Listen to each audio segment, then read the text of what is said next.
Hello and welcome. Come in out of the cold. The wind is howling tonight, isn't it? A true gale, battering against the shutters like a beast demanding entry. But in here, the air is still. It is warm. It is safe. Find a comfortable chair. That large, velvet wingback by the hearth is particularly good for long stories. Let yourself sink into the cushions. Listen to the fire crackling in the grate, the logs shifting and settling, releasing that comforting scent of wood smoke and pine. Take a deep breath. Let the tension of your day, the noise of the modern world, and the demands of your time simply drift away like smoke up the chimney. You are here now. You are safe in the archives, and tonight we have a very special, very long journey ahead of us. We are not pulling a slender volume from the shelf tonight. We are not looking at a single monster manual entry or a brief history of a minor town. No, tonight we are pulling down the heavy, dust-covered tome that sits on the pedestal in the center of the room. The one bound in dragon hide. The one that hums ever so slightly when you run your fingers over the spine. We are going to talk about the old mage, Elminster. Just the name carries a weight, doesn't it? It feels heavy on the tongue. In the Forgotten Realms, there are names that are whispered in fear, like Shas Tam or Manchun. There are names spoken in reverence, like Drist Darden or Laeral Silverhand. But the name Elminster, it is spoken with a mixture of exasperation, awe, terror, and fond familiarity. He is the sage of Shadowdale. He is the great Archmage. He is the old scarecrow. He is the meddling wizard who refuses to die. If you play Dungeons and Dragons, you know him. You have seen his face on the covers of books for decades. You know the silhouette, the battered, pointed hat that looks like it has been sat on by a hill giant. The long, flowing white beard that would make a dwarf jealous. The red robes that have seen more road dust than royal laundry. You see the pipe, endlessly puffing away, trailing blue smoke that smells, depending on who you ask, like a delightful mix of spices or burning socks. He is the archetype. He is the Gandalf, the Merlin, the Odin wanderer of the realms. But if you strip away the artwork and the cameos, who is he? Tonight, and over the course of this long saga, we are going to deconstruct the legend. We are going to look past the stat block. We are not here to discuss his intelligence score or how many 9th level spell slots he has, though the answer is enough to ruin your day. We are here to find the man buried under 12 centuries of lore, and what a heavy burden that is. Imagine for a moment the concept of time. Think back 10 years in your own life. Think of how much you have changed. The friends you have lost, the scars you have gained, the lessons you have learned. Now stretch that out to 100 years. Now stretch it to 1,000. Elminster Aumar was born in the year of the Awakening, 212 Dalareckoning. To put that in perspective, Waterdeep was barely a trading post. The great human empires of the current era were nothing but mud and ambition. The elves still ruled the forest of Cormenther in absolute splendor. He has outlived kingdoms. He has outlived gods. He has outlived the very laws of magic themselves, witnessing the weave shatter and reform multiple times. He is a man displaced in time, a living fossil who walks among the short-lived races, drinking their ale, dispensing riddles, and saving their world over and over again. Why does he do it? That is the question that will haunt our story. Why does a man who has seen everything, who has lost every wife, every child, every friend he ever grew up with, why does he keep fighting? Why does he not retreat to a pocket dimension, build a tower of ivory, and sleep away the eons? It is because he is the chosen. We throw that word around in lore often, chosen of Mystra. But we rarely stop to feel the horror and the beauty of it.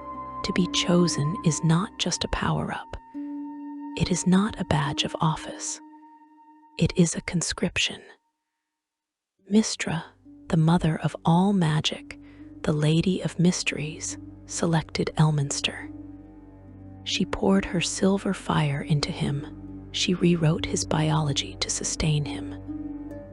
She made him a vessel for her power, a backup hard drive for the weave itself. He is her favorite, her lover, her champion, and her servant. He belongs to her. This relationship is the spine of his life. It is a relationship of intense intimacy and occasional resentment. Elminster serves magic. He ensures that the art is not abused, that the balance is maintained, and that the weave remains healthy. He is the gardener of reality, pruning the weeds of dangerous ambition before they choke the world. But a gardener's hands are always dirty. Elminster is not a saint. He is not a paladin in shining armor. He is a rogue at heart. He is manipulative. He is secretive. He has founded organizations like the Harpers to manipulate the politics of nations because he believes he knows better. He has sent countless young heroes to their deaths because the greater good demanded a sacrifice, and he was too valuable to risk himself. Is that arrogance? Or is it the cold calculus of a general fighting a war that never ends? We will see him in many guises throughout this story. We will see him as a thief in the gutters, stealing bread to survive. We will see him as a woman, a priestess dancing under the moon, learning the secrets of creation. We will see him as a kingmaker, whispering in the ears of rulers. We will see him as a torture victim, trapped in the hells, his mind shattered by devils. And we will see him as a tired old man, sitting on the porch of the Old Skull Inn in Shadowdale, just wanting a quiet pint and a moment of peace. We will explore his inventory, the famous lion sword, the ever-smoking pipe, the ring of protection that never leaves his finger. We will discuss his spells, some of which are so old and forgotten that modern wizards cannot even comprehend the theory behind them. But mostly, we will explore his humanity. Despite the cosmic power, Elminster loves the world. He loves the smell of a roast chicken. He loves the beauty of a sunset over the Ashaba River. He loves a bawdy joke. He loves the company of the 7 sisters, the daughters of Mystra, whom he raised and guided. He is driven by a lust for life that is infectious. That is his secret weapon. A lick like Shas Tam is dead inside, bored by eternity. Elminster is never bored. He is endlessly curious. He is the grandfather of the realms, sometimes a grumpy grandfather, sometimes a stern one, but one who loves his family fiercely. So, settle in. The fire is warm and the shadows are long. We are about to turn back the clock. We are going to peel away the layers of the Archmage until we find the boy. We are going to travel back to a time of iron and blood. A time before he was wise. A time before he was magical. The year is 212 Doctor. The place is the kingdom of Athalantar, the land of the stag. It is a story of a broken crown, a murdered family, and a boy who hated magic with every fiber of his being. Are you ready? Then let us begin. Come with me to a time when the map of Faerun looked very different. If you were to look at a map of the north today, south of the high forest and north of the Delimbier River, you would see scattered towns and ruins. But 1,200 years ago, this was the kingdom of Athalantar. They called it the realm of the stag. It was a rugged land. Imagine deep, primeval forests of blue-leaf trees and shadow tops, broken only by rocky crags and swift, cold rivers. It was a kingdom of hunters, loggers, and proud warriors. It was not the refined, silken court of Waterdeep or Silverimune. It was a place of fur and iron, of roaring hearths and foggy moors. Ruling over this land was King Elthrin, a man known for his fair hand and his skill with a blade. And by his side, his son, the young Prince Elminster. Picture Elminster not as the wizard, but as a boy of 12 winters. He was strong for his age, with a mop of unruly dark hair and eyes that were already sharp with curiosity. He spent his days learning to ride, to hunt, and to wield a wooden practice sword. He knew nothing of the weave. He knew only the physical world, the bite of the wind, the smell of pine, and the weight of a shield. But Athalantar was rotting from within.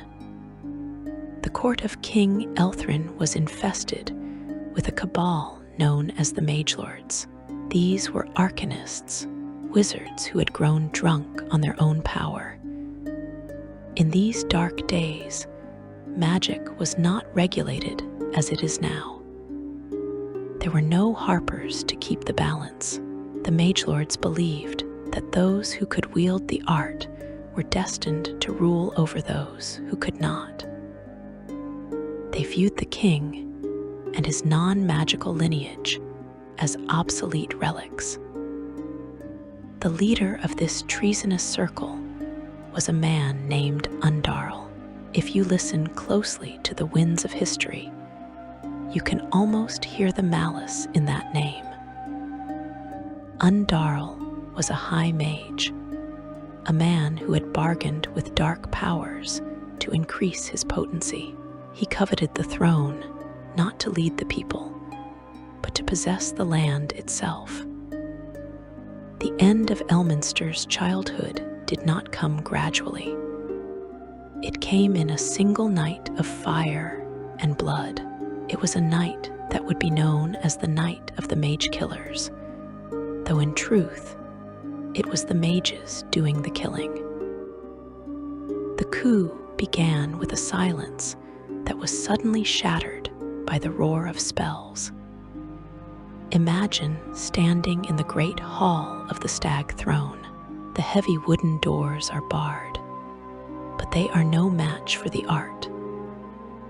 With a sound like thunder cracking inside a skull, the doors are blasted inward, reduced to splinters and ash. Through the smoke step the Magelords, their hands glowing with baleful energies, sickly greens, bruised purples, and burning reds. Elminster was there. He saw it all. He saw his father, King Elthrin, draw the lion's sword. This was the ancestral blade of the Athalantaran kings.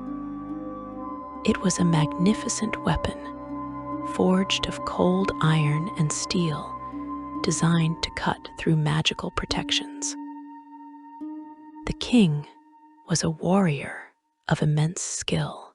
He charged the mage lords, rallying his stag knights, brave men in leather and chainmail who threw themselves at the wizards. But what is steel against the warping of reality? Elminster watched from the shadows of a balcony, his heart hammering against his ribs like a trapped bird. He saw knights turned to stone in mid-stride. He saw men combust into pillars of screaming flame. He saw the very air turn to acid and eat through the armor of the loyal guards. And then he saw his doom. Undarl himself confronted the king. Elthrin fought like a lion, his sword flashing, deflecting bolts of force. He managed to wound the magelord, drawing blood, proving that even wizards can bleed. But the odds were impossible. With a sneer of contempt, Undarl unleashed a spell of devastating power, perhaps a disintegrate or a bolt of necrotic lightning. The king fell.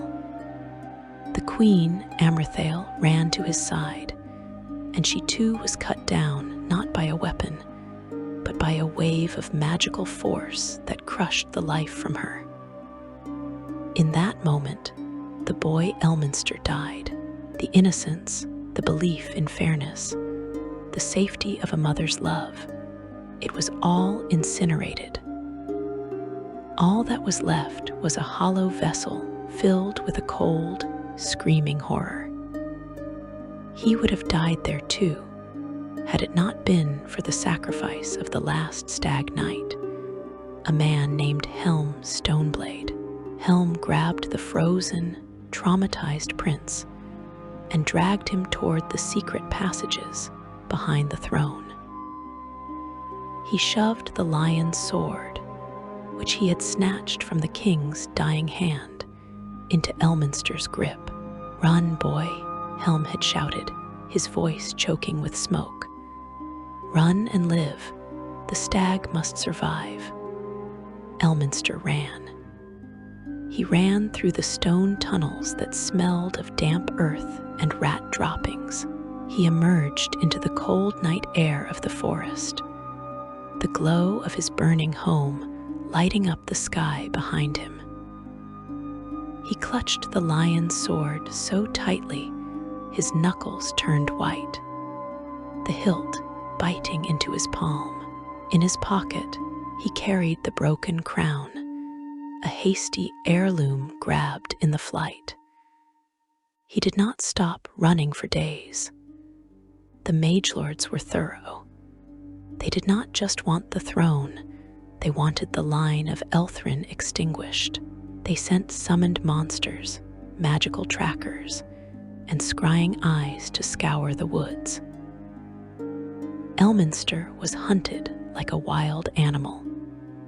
He slept in mud, covered himself in leaves to hide his heat from magical sensors, and ate raw roots and bugs to survive.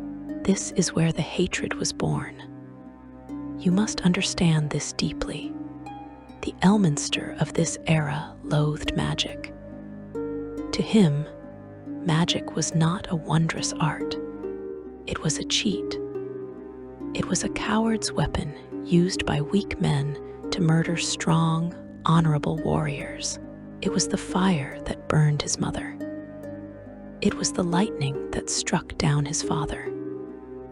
Every time he saw a spark of the unnatural, he felt a wave of nausea and rage. He vowed, shivering in the cold rain under a dripping hemlock tree, that he would kill every magelord.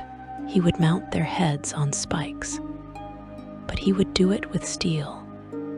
He would do it with the honest strength of his arm, never touching the filth of sorcery. Elminster drifted into the rougher parts of the Sword Coast. He could no longer be a prince. To claim his title would be a death sentence. He became a nobody. He cast aside his name and became Elminster of the Shadow Stars, or sometimes just El. He fell in with a band of outlaws in the hills of Haystarl. These were not merry men, they were cutthroats, thieves, and desperate survivors. It was a brutal existence, but it was the forge that hardened him. Here, he met a man named Farrell. Farrell was an old thief, a man with a face like a crumpled map, and hands that moved faster than the eye could follow. He saw potential in the angry, brooding boy. He didn't know Elminster was a prince, and he didn't care. He just saw a kid with a fire in his belly and nowhere to go. Farrell became the father figure Elminster had lost, though a very different kind. Where King Elthrin had taught him honor and chivalry, Farrell taught him the dirty arts of survival. "Honor is a shield that gets you killed, lad," Farrell would say, picking his teeth with a dagger. "Shadows are the only armor that works." Under Farrell's tutelage, Elminster learned to pick locks. He learned to scale sheer walls using only his fingertips. He learned how to walk across dry leaves without making a sound. He learned the anatomy of a kill, where to stick a knife so the victim doesn't scream. Elminster became a formidable rogue. He grew tall and lean, his body a coil of whipcord muscle. He kept his hair long and greasy to hide his noble features. He lived in the gutters, drinking cheap ale and sleeping in haylofts, but the memory of the burning castle never faded. The lion's sword, wrapped in oiled rags and hidden at the bottom of his pack, was a constant reminder of his duty. By his 16th winter, Elminster felt he was ready.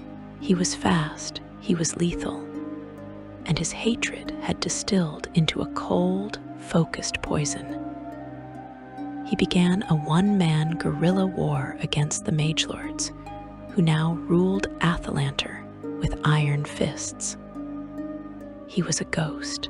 He would ambush tax collectors on the forest roads, slitting their throats and vanishing before the bodies hit the ground. He sabotaged their supplies. He left the symbol of the stag carved into trees as a warning. The common folk began to whisper that the prince had returned, that the spirit of the land was fighting back. But Elminster knew that skirmishes would not win the war.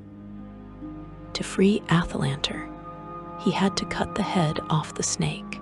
He had to kill the magelords themselves.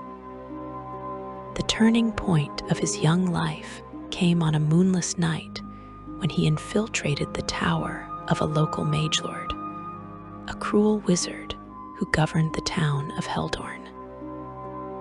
Elminster moved like smoke. He bypassed the physical guards. He climbed the sheer stone of the tower, his fingers bleeding, until he reached the open window of the wizard's study. He slipped inside, the lion's sword in his hand. The wizard was there, his back turned, reading a scroll by candlelight. It should have been easy. A quick thrust, a gurgle, and it would be done. Elminster lunged, but he had triggered a silent ward the moment He crossed the windowsill. The wizard didn't even turn around. He simply spoke a single word of power. Halt. Elminster's body froze. The magic gripped him like a giant, invisible hand. He was mid-lunge, the sword inches from the wizard's robe, but he couldn't move a muscle. He couldn't even blink.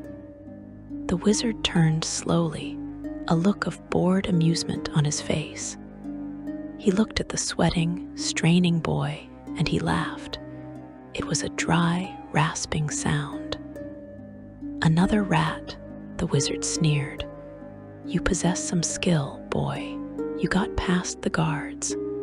But you are nothing. You are meat. You are mud trying to fight the stars." With a flick of his wrist, the wizard cast a telekinesis spell. Elminster was lifted into the air and slammed against the stone wall. Bones cracked. He was slammed again and again, tossed around the room like a rag doll. The wizard didn't kill him.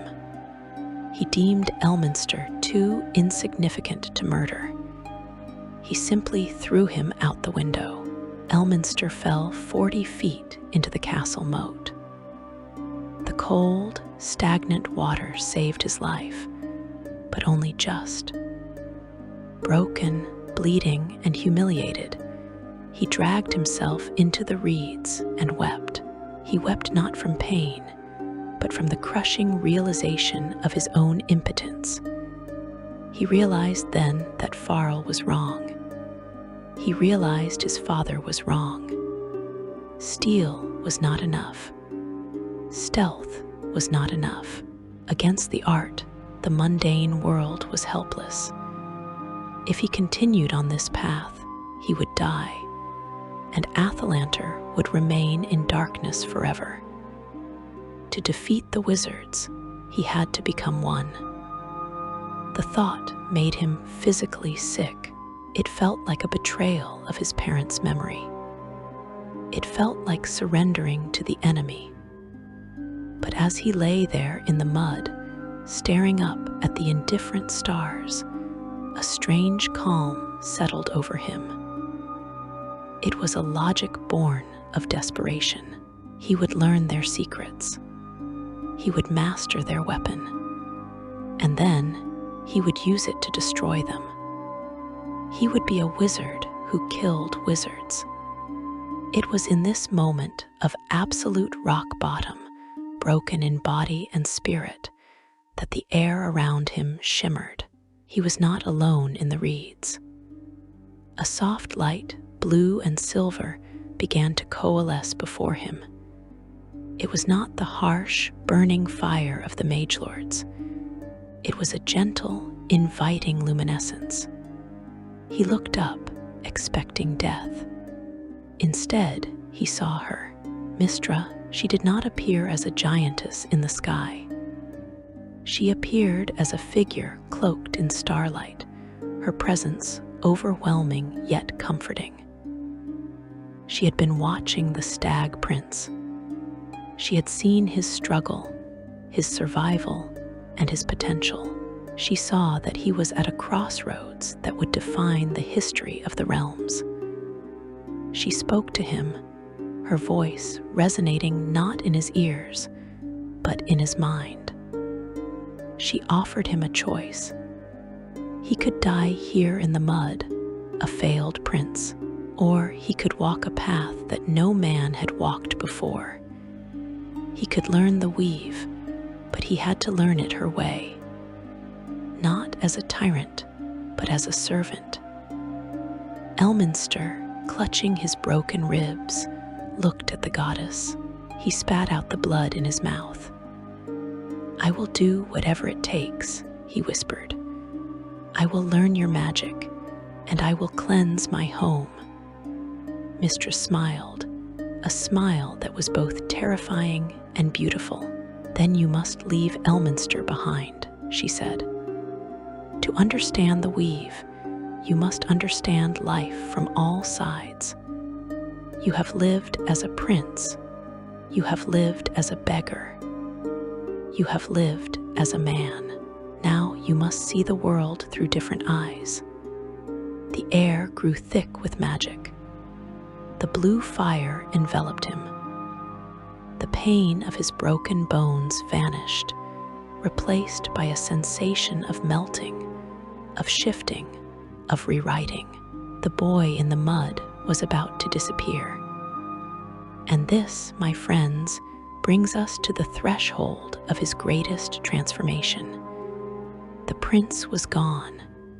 The rogue was gone. The priestess was about to rise. The blue fire fades. The swamp is silent once more, save for the chirping of crickets and the distant hoot of an owl. The boy who lay broken in the mud is gone. In his place, kneeling in the wet reeds, is a woman. This is the moment the story shifts from a tale of vengeance to a tale of awakening. We are entering the era of Elmara. It is difficult to overstate the shock of this transformation. Imagine the disorientation. Elminster was a creature of physical action, a swordsman, a climber, a rough-and-tumble thief. He knew the reach of his arm, the weight of his stride, the center of his gravity. In the blink of an eye, all of that was rewritten. He looked down at hands that were slender and smooth. He felt the heavy, damp weight of long hair clinging to his neck. The pain of his broken bones was gone, healed by the goddess's touch, but it was replaced by a terrifying unfamiliarity with his own existence. Why did Mystra do this?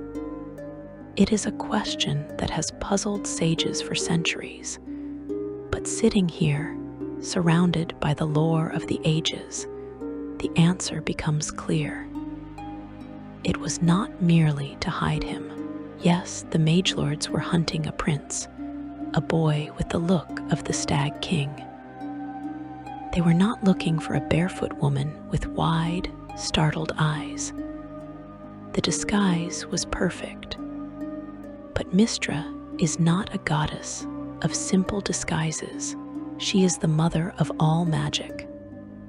To her, the weave is not a tool to be hammered upon like a blacksmith striking iron. It is a tapestry.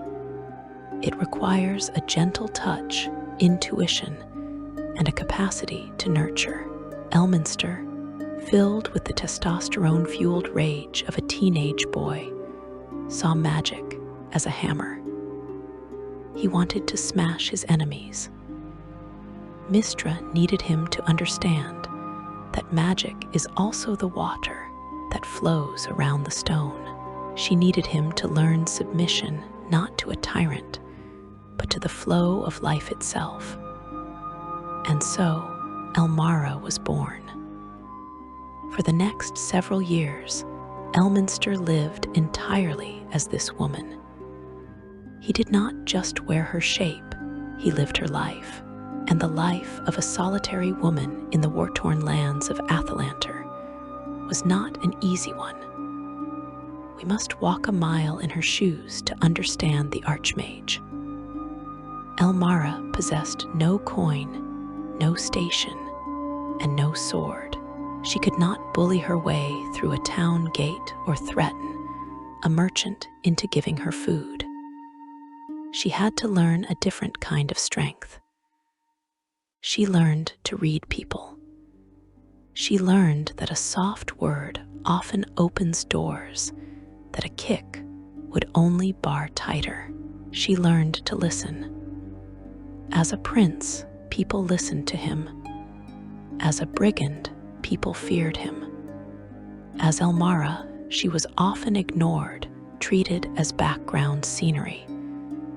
This invisibility became her greatest teacher. She saw people as they truly were when they thought no one of consequence was watching. She saw the cruelty of the strong, But she also saw the quiet kindness of the weak. It was during these hungry, wandering years that Elmara felt the first true stirrings of the weave. She found her way to a small, hidden shrine of Mystra. It wasn't a grand cathedral, likely just a circle of moonstones in a grove, tended by a few devoted acolytes. Here, Elmara stopped running. She began to serve. She became a priestess. Now, in Dungeons and Dragons terms, we often separate cleric and wizard into two distinct boxes. One prays for spells, the other studies them. But for Elmara, the line was blurred. She did not open a spellbook. She did not memorize the incantations of magic missile or fireball. Instead, she learned to meditate. She learned to open her spirit to the raw energy of the world. Imagine sitting in a sunlit glade, closing your eyes, and trying to feel the sunlight not just as heat on your skin, but as energy. Elmara learned to feel the pulse of the weave in the sap of the trees, in the rushing of the river, and in the breath of a dying fawn. She learned to channel this energy to heal, to purify, to bless. This is a crucial distinction in the lore. Elminster's first true magical experience was divine, not arcane. He learned to ask the magic to help him, rather than commanding it. This period instilled in him a deep, abiding respect for the art. It wasn't a weapon anymore. It was a presence. It was a companion. When you hear the modern Elminster speak of the weave with the tenderness of a lover, it is because he remembers how it felt to hold that energy within him as Elmara. But the goddess had not abandoned him to figure this out entirely on his own. Enter Miajala. In the Chronicles of the Realms, Miajala Darkies is described as a sorceress of immense power and mysterious origin. She found Elmara wandering the roads and took her under her wing. They became travel companions, two women walking the dangerous paths of the north. Miajala was sharp-tongued, wise, and incredibly powerful.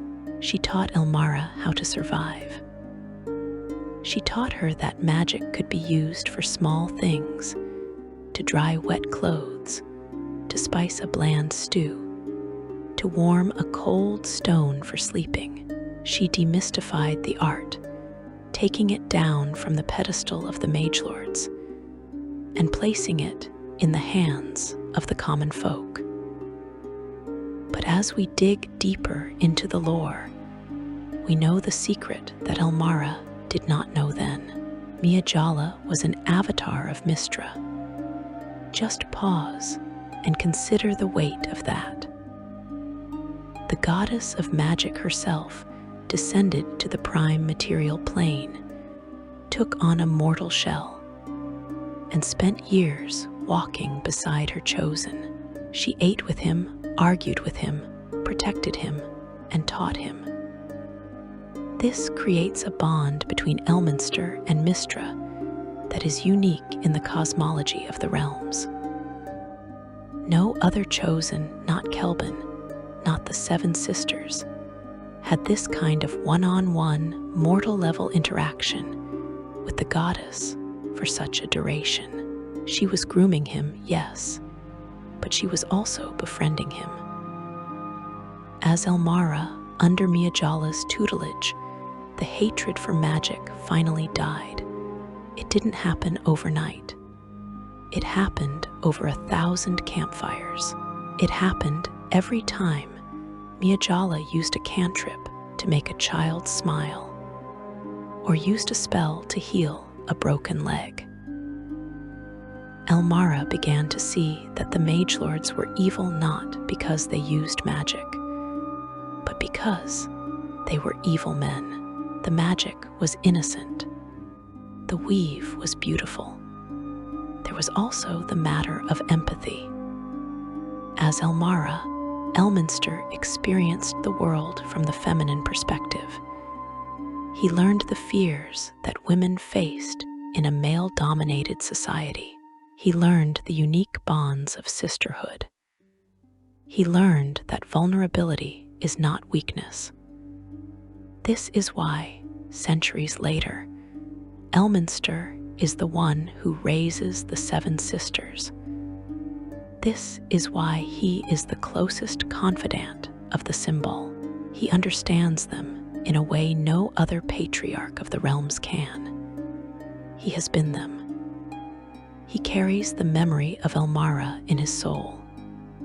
In fact, in the deepest lore, it is said that Elminster can still shape change into Elmara at will, and that he considers her not a disguise, but a part of his true self. Eventually, the time came for the test. Miajala and Elmara had circled the lands of Athalantar.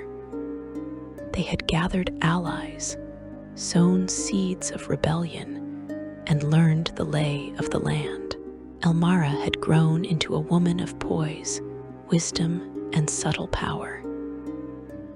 The angry boy was gone, replaced by a thoughtful, observant cleric of the mystery. Miajala revealed her true nature in a moment of crisis, or perhaps a moment of quiet revelation. The disguise fell away. The road-dusty sorceress was replaced by the terrifying radiance of the goddess. She offered Elminster a choice. He had learned the heart of magic. He had learned the conscience of the art. Now, he had to learn the mind. To defeat the Mage Lords, prayer and subtle blessings would not be enough.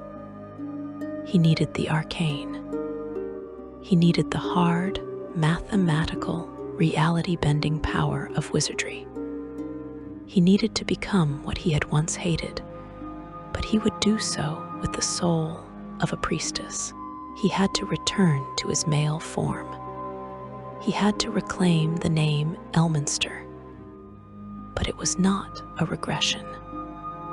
When the magic washed over him again, returning him to the form of a man, he did not revert to the rough thief he had been.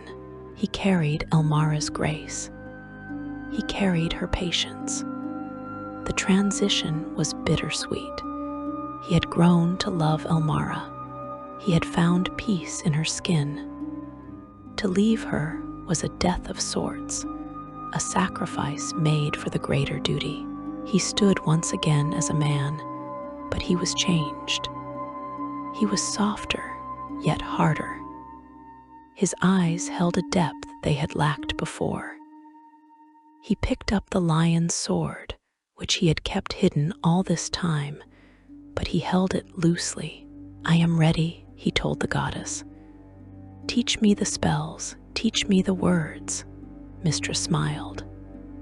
"Now," she said, "you are ready to weave." And so the priestess stepped back and the apprentice stepped forward. The emotional foundation had been laid. The concrete had set. Now, it was time to build the tower.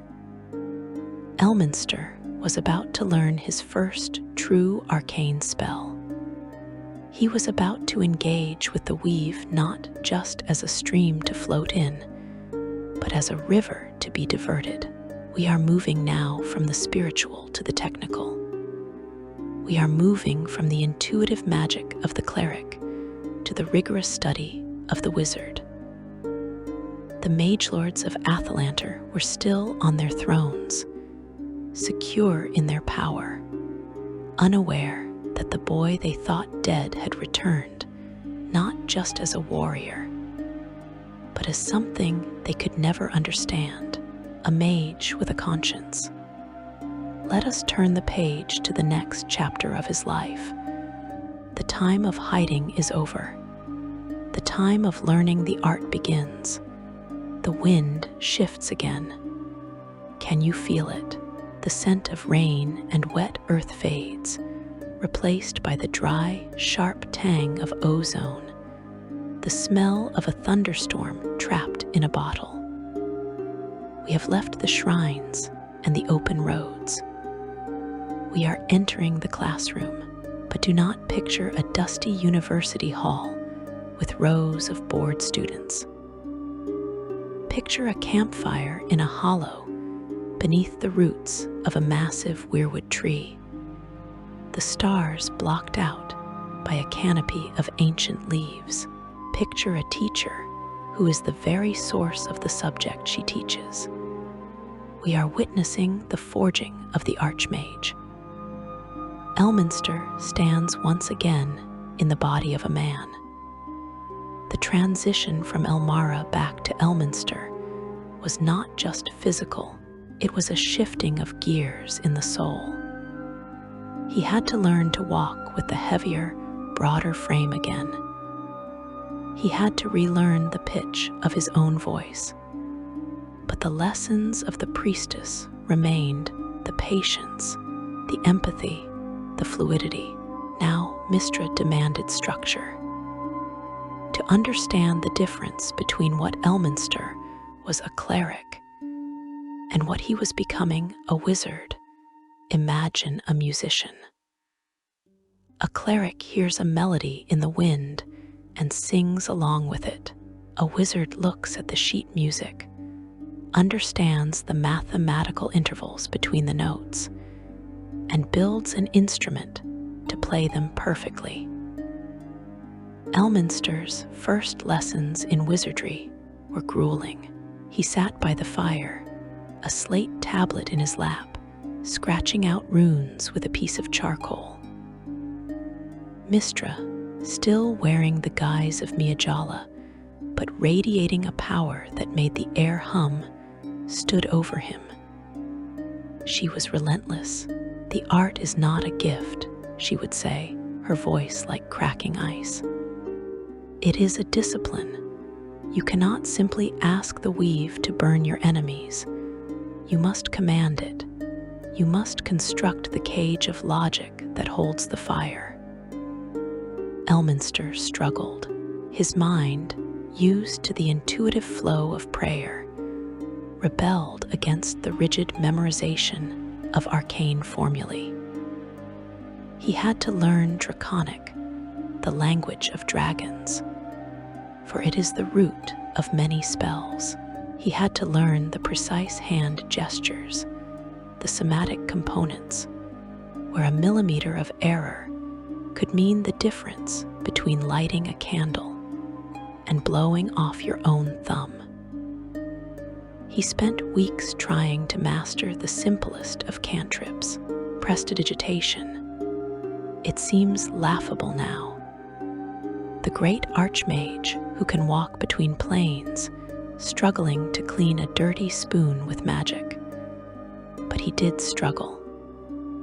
He would frown, sweat beading on his forehead, muttering the syllables, twisting his fingers until they cramped. And then it happened. He felt the click. That is the only way to describe it. It is the moment the mind aligns with the weave, the moment the formula locks into the fabric of reality. A spark jumped from his finger. The spoon was clean. Elminster laughed. It was a pure, boyish laugh of delight. He had done it. He had bent reality to his will, not through prayer, but through knowledge. From there, the floodgates opened. Mystra taught him that a wizard's power comes from preparation. A sorcerer casts from their blood. A wizard casts from their mind. Elminster had to learn to prepare his spells each morning. He had to wake with the dawn, clear his mind of dreams, and spend an hour studying his mental grimoire, locking the energy into his brain, ready to be released. This ritual, the morning preparation, would become the defining rhythm of his life for the next 12 centuries. Even now, in Shadowdale, before he eats his breakfast, Elminster spends that quiet hour with the weave. It is his meditation. It is his armor. But Mystra taught him more than just mechanics. She taught him the philosophy of the art. Magic is the lifeblood of Toril, she told him one night as they watched the northern lights dance. When you cast a spell, you are borrowing from that blood. If you take too much, the world grows pale. If you twist it too hard, the world breaks. She showed him the dangers of the magelords. She explained that their cruelty wasn't just moral evil, it was magical incompetence. By forcing the weave to do violent, unnatural things constantly, they were fraying the fabric of their own kingdom. They were rotting Athalantar from the inside out. Elminster realized then that his vengeance had to be surgical. He couldn't just blast them into oblivion. He had to dismantle their magic. He had to unpick their spells like a master thief picking a lock. His repertoire grew. He learned magic missile, the unerring bolts of force that are a wizard's staple. But Mystra taught him to curve them, to weave them around corners. He learned shield, the barrier of invisible force. He learned invisibility, a spell that appealed to his old thief instincts. But the definitive technique of this era was his mastery of the silver fire. While later historians would record spells like Elminster's effulgent epuration, those complex magics were born here, in raw form. He learned to call upon the portion of Mystra's power that dwelt within him as a chosen, and weave it into a barrier that could absorb magic. This was the ultimate counter to the magelords. They could throw fireballs and lightning all day, but Elminster could simply eat them. He could absorb their energy and feed it back into the weave. The time for hiding was coming to an end. The training wheels were off. Elminster returned to Athalantar not as a ragtag rebel, but as a prince of the art. He didn't march an army to the gates. He walked in alone. The confrontation with the magelord Undarl is one of the great duels of history. Elminster entered the throne room where his father had died. Undarl sat on the stag throne, ancient and twisted by dark magic. He saw the young man enter and laughed, just as the wizard in the tower had laughed years before. "The rat returns," Undarl spat. "Have you come to die, boy?" Elminster did not draw a sword. He did not run. He calmly took out his pipe, a habit he had picked up from Farrell, and lit it with a snap of his fingers. "I have come," Elminster said, his voice echoing with a new, resonant power, "to evoke a vote of no confidence." Undarl unleashed hell. He hurled a meteor swarm, a 9th-level spell of apocalyptic power, directly at Elminster. The roof of the palace was blown off. The stones melted. But when the smoke cleared, Elminster was still standing. He was surrounded by a sphere of silver fire, the raw weave drinking the destruction. Undarl's eyes went wide. He had never seen such magic. He scrambled to cast another spell, but Elminster was faster. He didn't use a blast of fire. He didn't use lightning. He used a spell he had developed during his time as a thief, modified by his wizardry, a precursor to the famous disjunctions of later ages. He targeted the magical bonds holding Undarl's own defenses together. The Magelord's robes turned to rags. His protective amulets shattered. His staff crumbled to dust. Suddenly, the terrifying Magelord was just a naked, shivering old man on a stolen chair.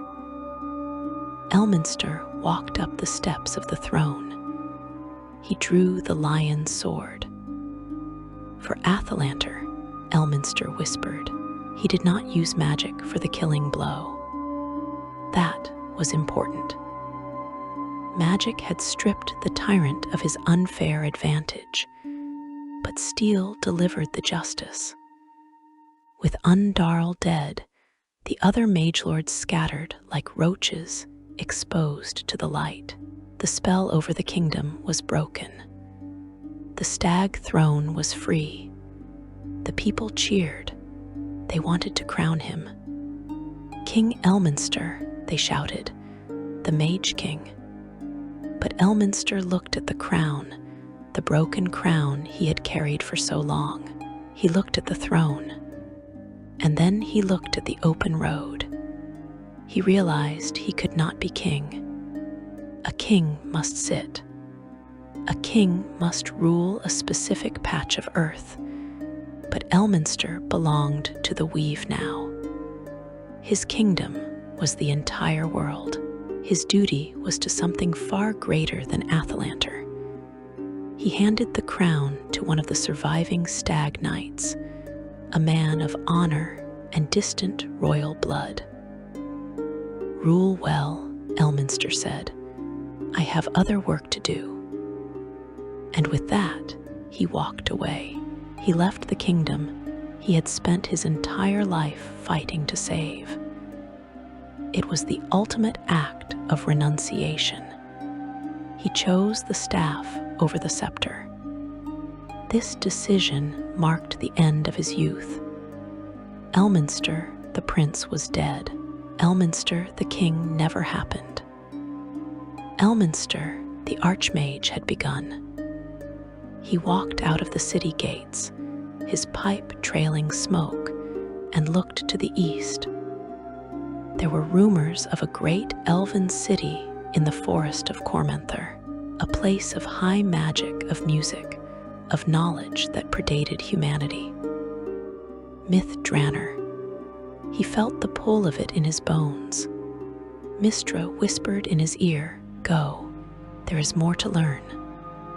So he adjusted his pack, tapped his staff on the ground, and began the long walk toward the trees. We are leaving the human lands behind now. We are entering the realm of the fair folk. We are entering the golden age. The air changes as we travel east. Leave the smell of the Athalantar and mud behind. Forget the cold stone of human castles and the smoke of iron forges. Breathe in. Can you smell it? It is the scent of pine, yes, but deeper than that. It is the scent of sap that has been flowing for 10,000 years. It is the aroma of blue leaf trees, of crushed needles, of moon blossoms opening in the twilight. We are entering Cormenther, the great forest. To understand the next chapter of Elminster's life, you must visualize a place that no longer exists. If you were to travel to the Cormenther forest in the modern era of the realms, you would find ruins.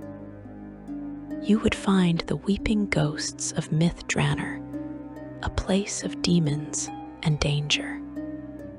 But we are not visiting the ruins.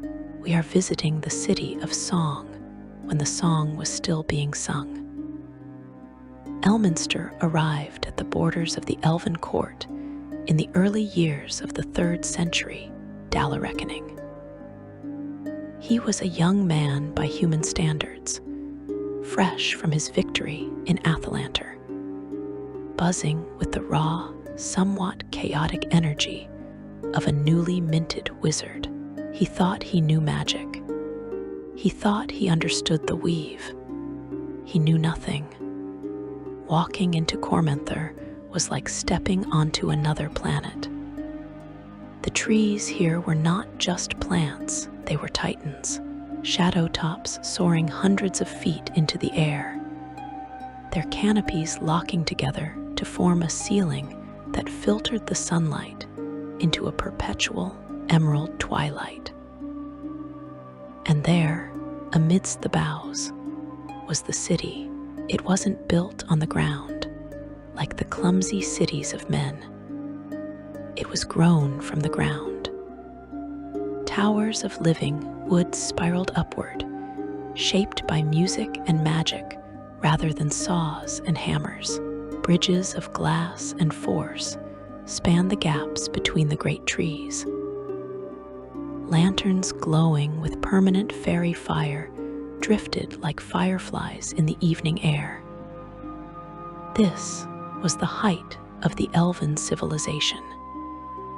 This was the apex of art and magic, but there was a shadow in the city of song, and it wasn't from the trees. It was prejudice. You must remember that in this era, humans were considered little better than orcs by the majority of elves. We were seen as short-lived, violent, dirty, and magically incompetent. To the haughty sun elves of House Starim, the idea of a human walking their sacred paths was an abomination. Elminster did not receive a warm welcome. He was detained, questioned, and looked upon with sneering contempt. He was a Entelquess, not of the people. However, Elminster possessed two things that saved him. First, he had the favor of Mystra, and the elves respect magic above all else. Second, he had a champion in the highest office of the land, Coronel Eltargrim Irithyll. Eltargrim is a figure of immense importance in the lore. He was the ruler of Cormenther, a visionary who saw that the elves were stagnating in their isolation. He believed that for the art to grow, the races had to mix. He dreamed of a city where elves, humans, dwarves, and gnomes lived in harmony. He saw Elminster not as a dirty human, but as the first seed of this new garden. Elminster's time in Myth Draenor, for the city would soon be renamed that, meaning City of Song in the ancient tongue, was a period of intense, intellectual, and social struggle. He was the test case. Every time he ate, every time he spoke, every time he cast a spell, he was being judged by an entire civilization. He had to learn to be more than human. He had to learn the elven concept of Esteller, the noble way. His education here was radically different from his time with Mystra. Mystra had taught him the raw power of the weave. The elves taught him the finesse. Imagine a human wizard casting a fireball. It is an explosion. It is violent, loud, and abrupt. Now, imagine an elven high mage achieving the same result. They wouldn't just throw fire. They would sing to the heat latent in the air, coaxing it to bloom like a flower of destruction. It was slower, perhaps, but infinitely more elegant and efficient. Elminster studied under the guidance of the Srinchi. If Elminster is the grandfather of human magic, the Srinchi was the grandmother of the elven art. She was a Baelnorn, an undead elven lich, who had chosen her state not for evil, but to serve her family and city eternally. She was ancient, terrifying, and wise beyond measure. She broke Elminster down. She mocked his clumsy hand gestures. She critiqued his pronunciation of Draconic until his throat was raw.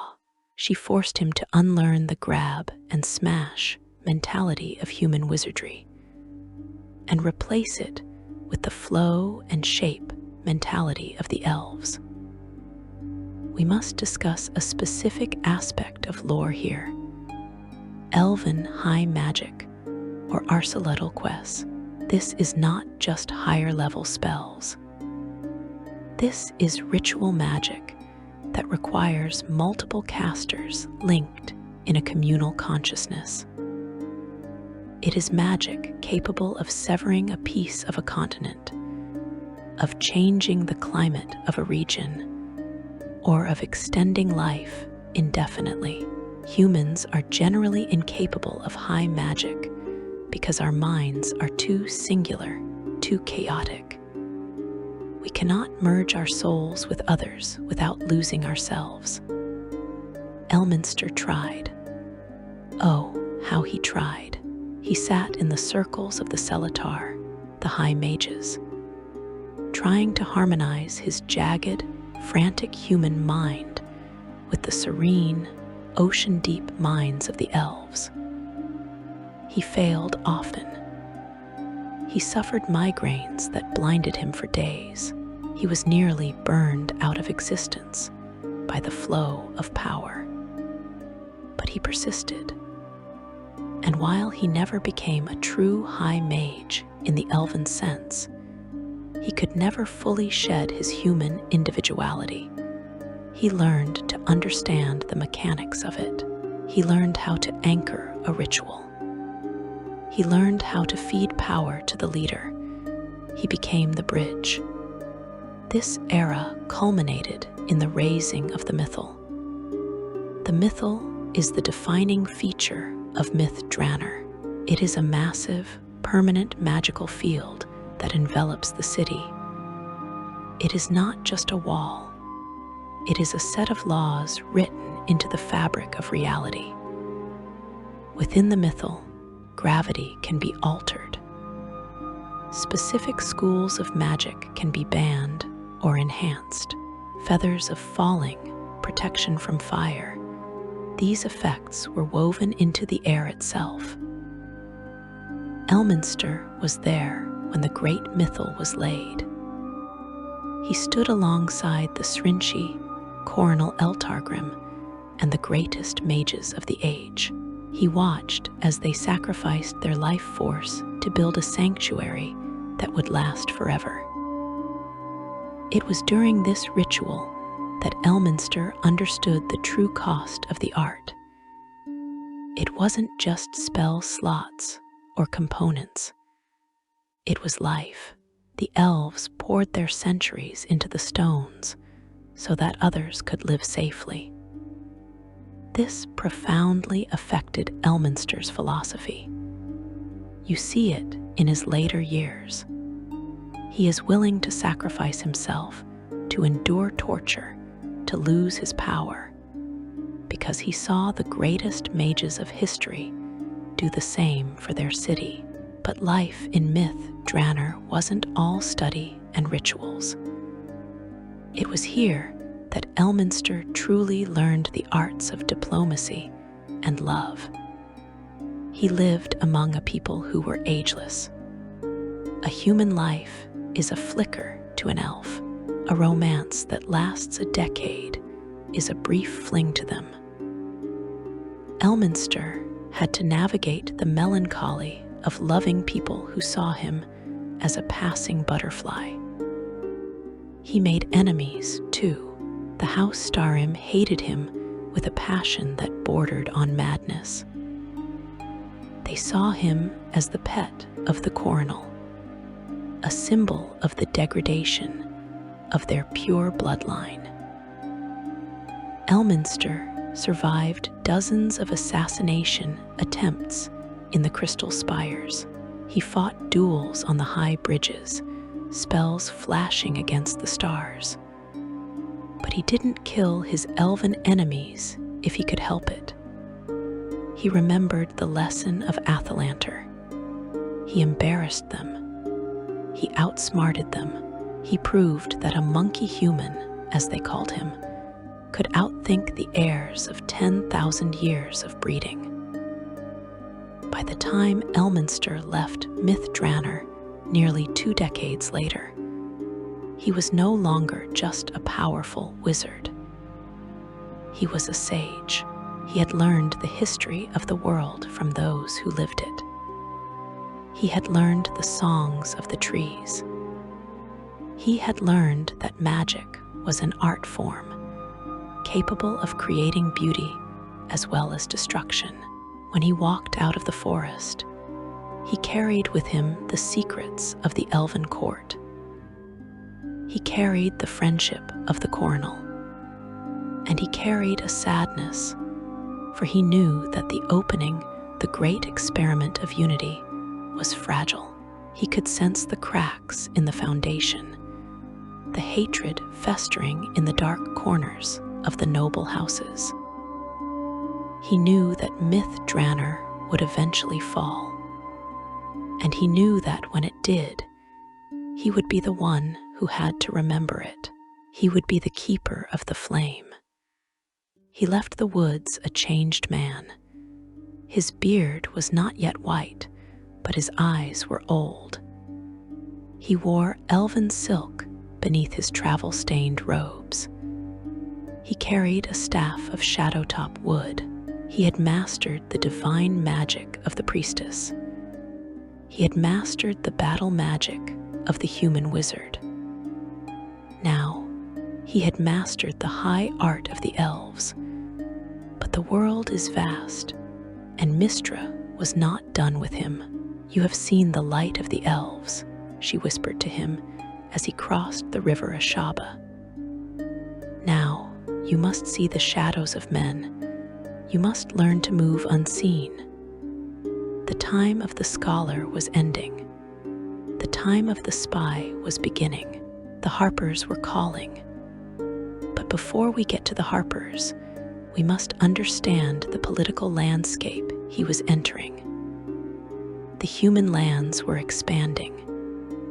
Nethril was long gone, but its echoes remained. New powers were rising in the south and the east. Elminster was about to become a player in the great game. He was about to learn that the hardest part of magic isn't casting the spell, it's knowing who to cast it on, and when. This brings us to the gathering at the dancing place. It brings us to the birth of an organization that would define the concept of good in the realms for 1,000 years. Are you ready to step into the shadows? Are you ready to pin a silver harp to your chest? Let us move forward in history. The golden light of the elven woods fades behind us, and the gray mists of secrecy rise ahead. Low voices, shadows stretching long against the wall, a glint of silver in the moonlight. We have left the sun-dappled canopies of Mystra. We have left the grand, open displays of high magic where wizards stood atop towers and sang to the heavens. We are entering a quieter, more dangerous era. We are entering the world of shadows. Please lean in closer. The things we are about to discuss were, for centuries, spoken of only in code, scratched onto the underside of tavern tables, or hummed in the melody of a seemingly innocent ballad. We are talking about the Harpers. To understand Elminster's role in this organization, we must first look at the world he stepped into after leaving the elves. It was the year 324 Dalareckoning. known as the Year of Freedom's Friends. The North was a fractured mosaic of petty kingdoms, rising merchant cities, and wild frontiers. There was no great empire to police the roads. There was no central authority to stop a tyrant from enslaving a village or a necromancer from raising an army of the dead. Evil was organized. The darkness always seems to find a way to rally its troops, driven by greed and fear. But good was scattered. Good was a lonely paladin dying on a hill. Good was a village militia rooted by a dragon. Elminster saw this. He saw that raw power, the kind he had mastered in Athalantar and Myth Draenor, was not enough. You could blast a tyrant with lightning, yes, but another would simply take his place. You could destroy an army, but you could not destroy the idea of tyranny with a spell. To save the realms, he needed to change the culture. He needed a network. It began at the dancing place. Visualize a sacred druidic grove in the high dale. Ancient menhirs, standing stones weathered by the eons, arranged in a circle on a windswept hill. It is twilight. The air is crisp, smelling of damp grass and old magic. A fire burns in the center of the stones, not a roaring bonfire, but a steady, modest flame. Gathered around this fire were a handful of individuals. There was Dathlu Mistwinter, the Lady of the Dale. There was the elven warrior Ruhar, and there was Elminster. They did not gather to conquer. They gathered to conspire for peace. This meeting marked the founding of the Harpers at twilight. It was the first iteration of the organization that would become the conscience of Faerun. Elminster's role here was pivotal. He was the bridge. He brought the wisdom of the elves and the drive of humanity. He brought the favor of Mystra. Chronicles suggest that Mystra herself guided this meeting, understanding that her weave needed guardians who worked outside the law, guardians who answered to a higher moral code. This is where Elminster the Archmage transforms into Elminster the Spy. The philosophy they drafted that night was radical. They called themselves those who harp. The name implies a bard, a storyteller, someone who preserves memory, and that was their core mission. To keep the past for the future, they said, to fight tyranny wherever it rises, to aid the helpless. But the unspoken rule, the one Elminster championed, was subtlety. A Harper does not seek glory, he would tell new recruits. If the world knows you saved it, you have failed. Think about that for a moment. In a world of egos, where wizards' names spells after themselves, Bigby's hand, Rary's telepathic bond, Elminster was helping to build an order based on anonymity. He understood that the most effective hero is the one nobody notices. The bard in the corner playing a lute, watching the door. The merchant haggling over grain, listening to the rumors. For the next several centuries, Elminster did not sit in a tower. He walked the roads. He wore disguises. He was a tinker selling pots. He was a hedge wizard currying warts. He was a grumpy old scribe copying texts. He was building the network. He was recruiting. He looked for people not with the strongest sword arms or the most powerful spells, but with the strongest hearts. He looked for the sharp minds and stout hearts that the code demanded. He gave them the Harper pin. Let us look at this item, this small piece of silver that defines a legacy. The Harper pin is a silver brooch depicting a harp within a crescent moon. To the uninitiated, it is jewelry. To a Harper, it is a badge of office, a communication device, and a shield. Elminster enchanted many of these early pins himself. They provided protection against detection. They warmed when other Harpers were near. They were the keys to a secret kingdom that existed right under the nose of the everyday world.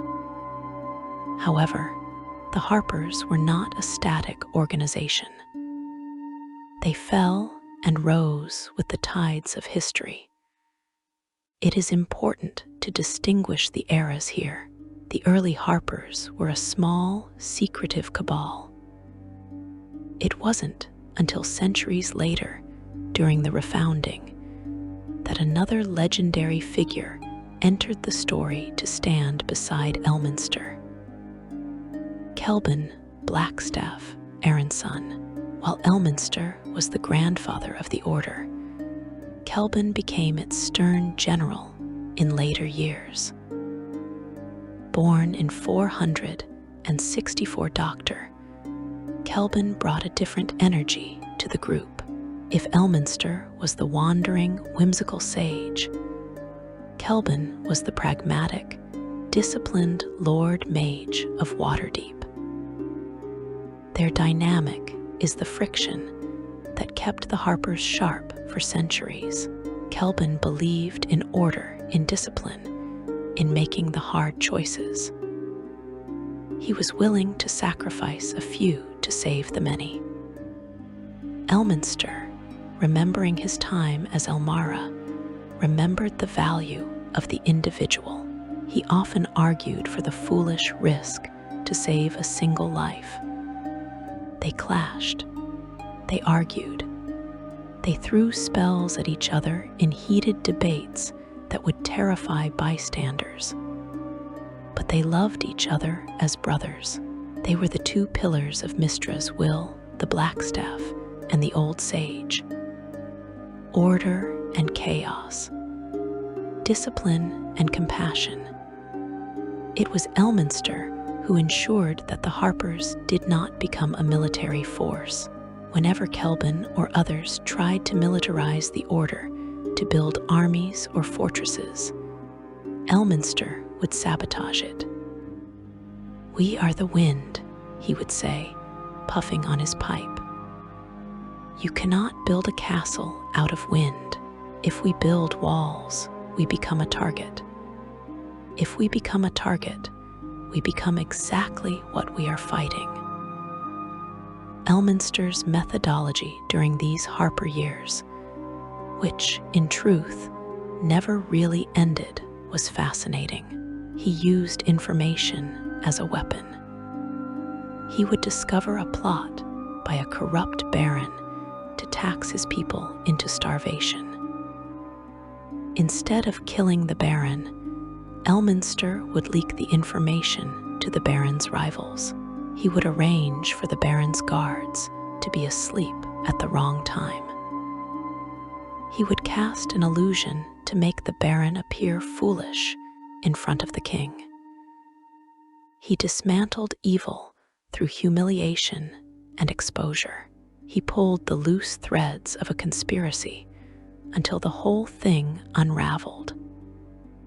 This is the meddling that his enemies hate so much.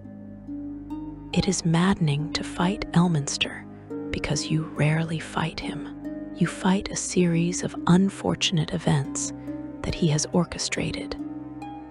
You fight your own incompetence, magnified by his subtle magic. He also became the great librarian.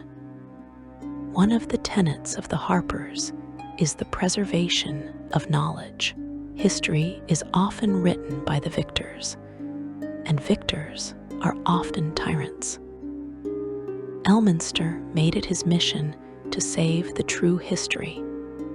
He rescued books from burning libraries. He recorded the oral histories of dying tribes. He began to stash these secrets in hidden caches all over Faerun. If you find a hollow tree with a waterproof satchel of scrolls inside, or a false brick in a dungeon wall hiding a tome, chances are Elminster put it there 300 years ago. He was ensuring that if civilization fell, the knowledge of how to rebuild it would survive. But the life of a Harper is a tragic one. Elminster watched as the friends he recruited grew old and died, or worse, were hunted down by the growing enemies of the Order, the Gentarim, the cult of the dragon, the Red Wizards. Through every collapse of the Order, Elminster remained. He was the ember in the ashes. When the Order was shattered by betrayal or overwhelmed, Elminster would simply pick up his staff, walk to a new tavern, find a new bright-eyed youth, and say, "Have you heard the song of the silver moon?" He is the continuity. Without Elminster, the Harpers would be a footnote in history. With him, they are the immune system of the realms. As we close this chapter, picture Elminster not in his tower, but sitting by a campfire on a lonely road. He is strumming a battered lute badly, for he is a terrible musician despite his love for music. He is waiting for a contact. He is watching the stars. He is the high harpist, the one who knows the score of the entire world. But the shadows are deepening. The enemies of the Harpers are growing stronger, and soon, Elminster will be called upon to do something more than just meddle. He will be called upon to be a father. The goddess Mystra has a plan, a long-term biological plan to secure the weave, and she needs Elminster to be the guardian of her greatest creations. The 7 sisters are coming. Prepare yourself. We are moving from the life of a spy to the chaos of a family, and not just any family, a family of 7 demigods with temperaments that make a thunderstorm look like a gentle breeze. The fire has burned down to glowing embers. Let me add another log. There, watch the sparks fly up the chimney, swirling like tiny stars. We have spoken of Elminster the prince, Elminster the priestess, Elminster the mage, and Elminster the spy. But tonight, as the wind rattles the window panes, we speak of perhaps his most exhausting and rewarding role, Elminster the father. Now, strictly speaking, biologically, Elminster Aumar is not the father of the 7 sisters, but in every way that matters, in the shaping of their souls, the drying of their tears, and the teaching of their power. He is the patriarch of that legendary bloodline.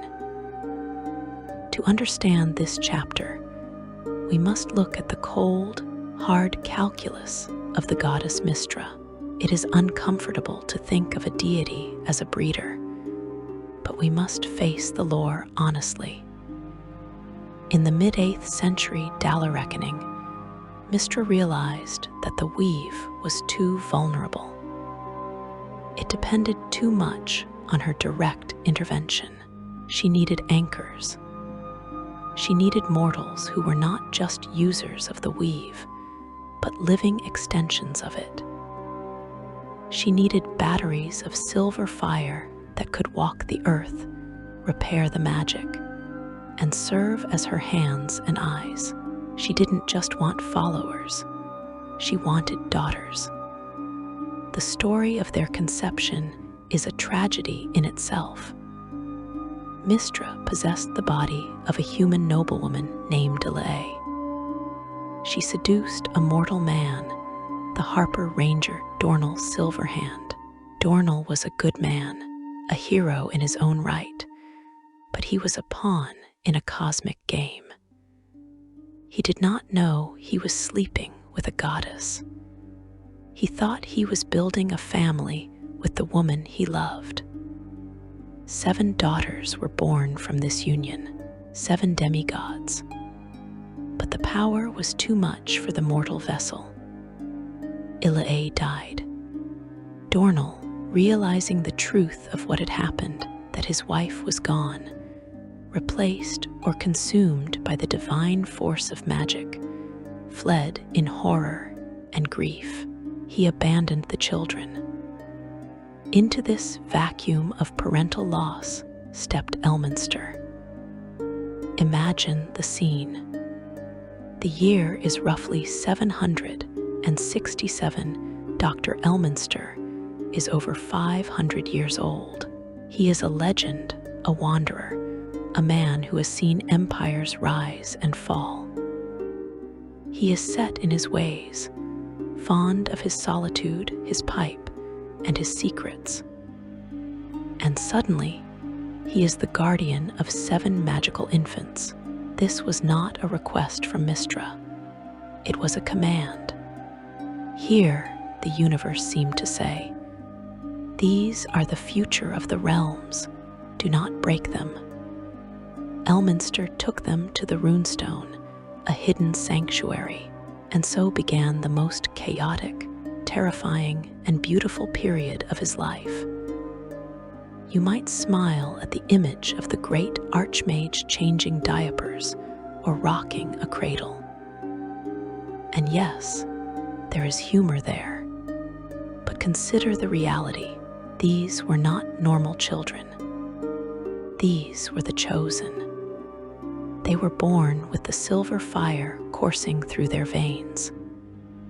Imagine a toddler who, when frustrated that she cannot reach a cookie, accidentally unweaves gravity in the kitchen.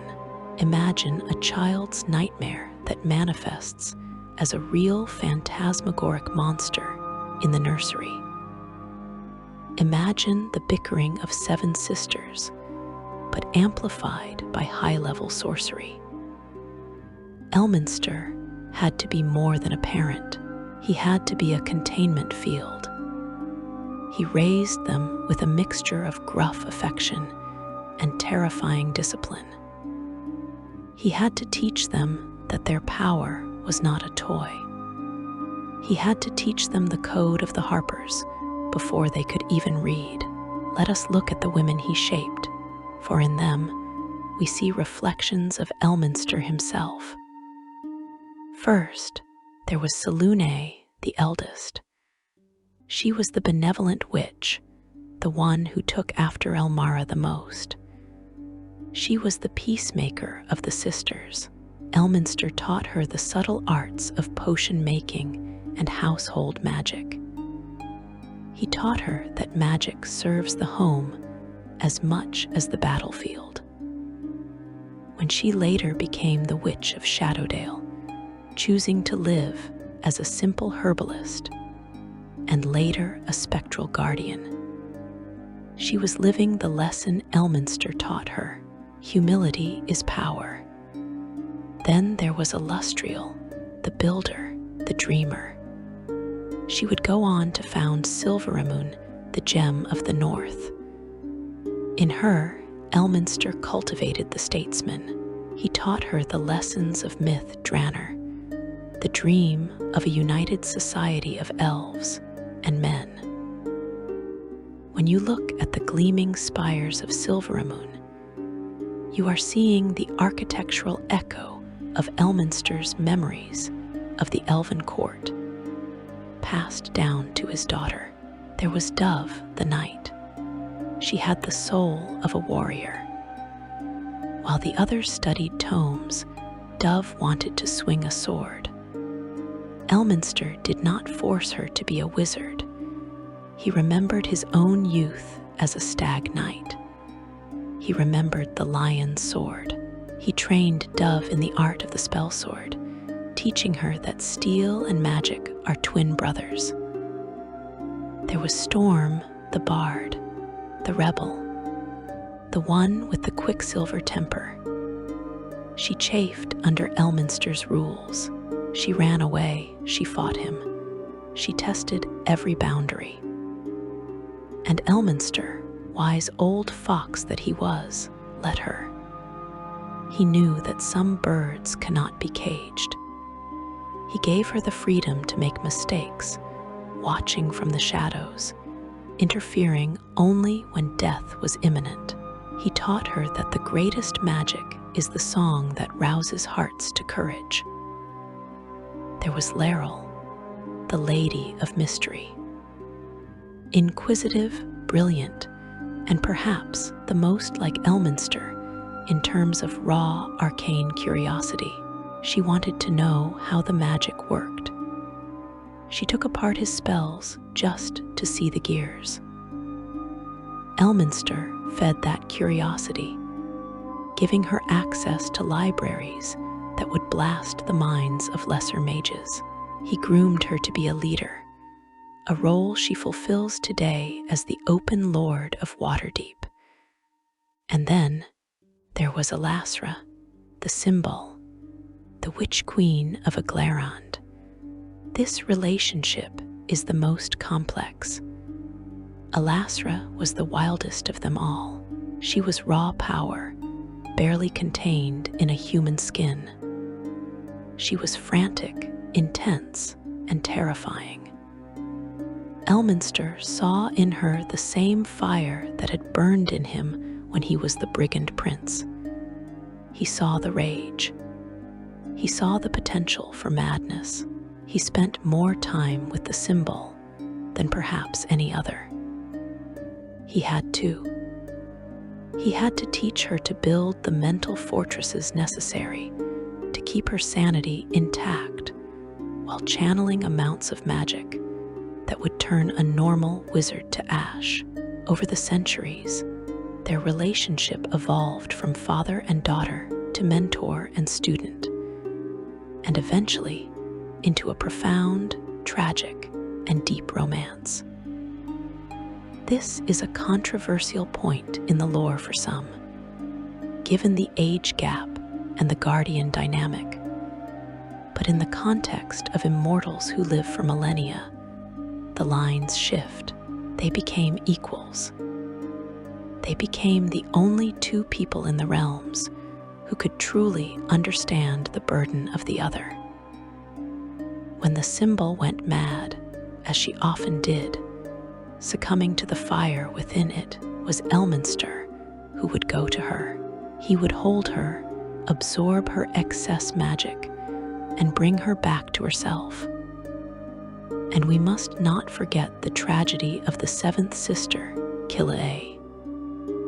Killae was the dark secret. While Elminster raised the six in the light, Killae was taken to the dark.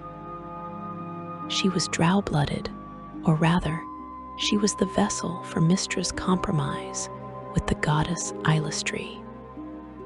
She was raised in the Underdark, far from Elminster's hearth. This separation weighed heavily on him.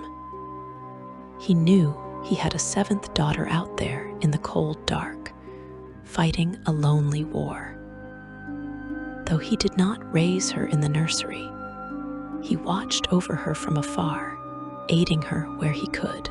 The pain of that separation is a quiet, somber note in the symphony of his life. Raising the sisters changed Elminster. Before them, he was a solitary agent. After them, he was a patriarch. He learned the terror of vulnerability. When you have children, your heart is walking around outside your body.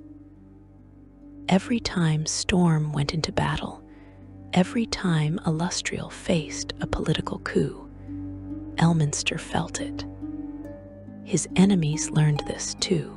They learned that to hurt the old mage, you didn't attack him, you attacked the Silverhand sisters. This forced Elminster to become even more paranoid, even more manipulative. He built networks of protection around them. He interfered in their lives, chasing away suitors he deemed unworthy, steering political events to favor their cities. Was he overbearing? Absolutely. Was he a meddling old wizard? Without a doubt. Did they resent him for it? Sometimes. There are famous arguments recorded in the lore, where Storm or Laeral would shout at the old mage to get out of their lives, to stop treating them like children. And Elminster would stand there, leaning on his staff, puffing on his pipe, taking the verbal abuse with a stoic, stony silence, because he knew that one day he wouldn't be there. He knew that they were destined to outlive the age, but perhaps not him. He was trying to prepare them for a world that wanted to eat them alive. The breeding program of Mystra was a success in the coldest terms. The 7 sisters became the pillars of the North. They stabilized the weave. They checked the power of evil, but the cost was a family that was forever fracturing and coming back together. A family defined by duty first and love second. As the sisters grew into their own, founding kingdoms and taking lovers, Elminster receded back into the role of the distant advisor. He moved to Shadowdale permanently. He took up residence in the old tower and later the simple farmhouse. He wanted to give them space to be queens, but the bond of the silver fire never fades. They can speak to each other across continents mentally. They can feel each other's pain. And at the center of that web of telepathic connection sits Elminster. He is the hub. He is the old spider sitting in the middle of the most beautiful, dangerous web in Faerun. When we think of Elminster now, in the modern era, we often see him accompanied by one of the sisters. They are his primary agents, but we must remember the days at the runestone, the days of teaching them to walk, the days of drying their tears when they scraped their knees. Those years humanized the Archmage more than any other experience. They taught him that power is meaningless if you have no one to pass it on to. They taught him that the future is not something you build with stone, it is something you grow. But peace is a fleeting thing in the Forgotten Realms. The era of domestic chaos was ending. The sisters were grown. The board was set, and the gods were getting restless. We are approaching a turning point in history, a moment where the divine and the mortal would crash together with catastrophic force. Elminster had survived wars, coups, and the raising of 7 demigods. But could he survive the death of magic itself? The time of troubles is on the horizon. The tablets of fate are about to be stolen, and the old mage is about to face his greatest test, helplessness. Prepare yourself. The sky is darkening. The stars are falling. The fire in our hearth is burning low, but do not rise to tend it. Let the shadows lengthen. Let the corners of the room dissolve into darkness. It is fitting for the tale we must tell next. We have walked through centuries of history tonight. We have seen the rise of kingdoms and the birth of demigods, but now we arrive at the year 1000 358 Dala Reckoning. The Year of Shadows. To the common folk of Faerun, this time is known as the God's War. To the sages, it is the Avatar Crisis, but to Elminster, and to anyone who carries the spark of the art in their blood, it is remembered simply as the time of troubles.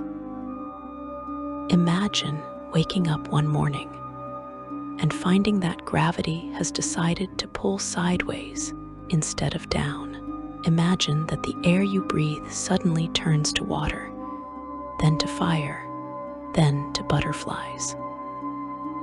This is what happened to the weave. The over-god, Lord Au, weary of the bickering and complacency of the gods, cast them out of the heavens. He stripped them of their immortality and their infinite reach, forcing them to walk the prime material plane in mortal manifestations, avatars. Gods were walking the earth. Bane, the Black Lord, marched in gentle keep.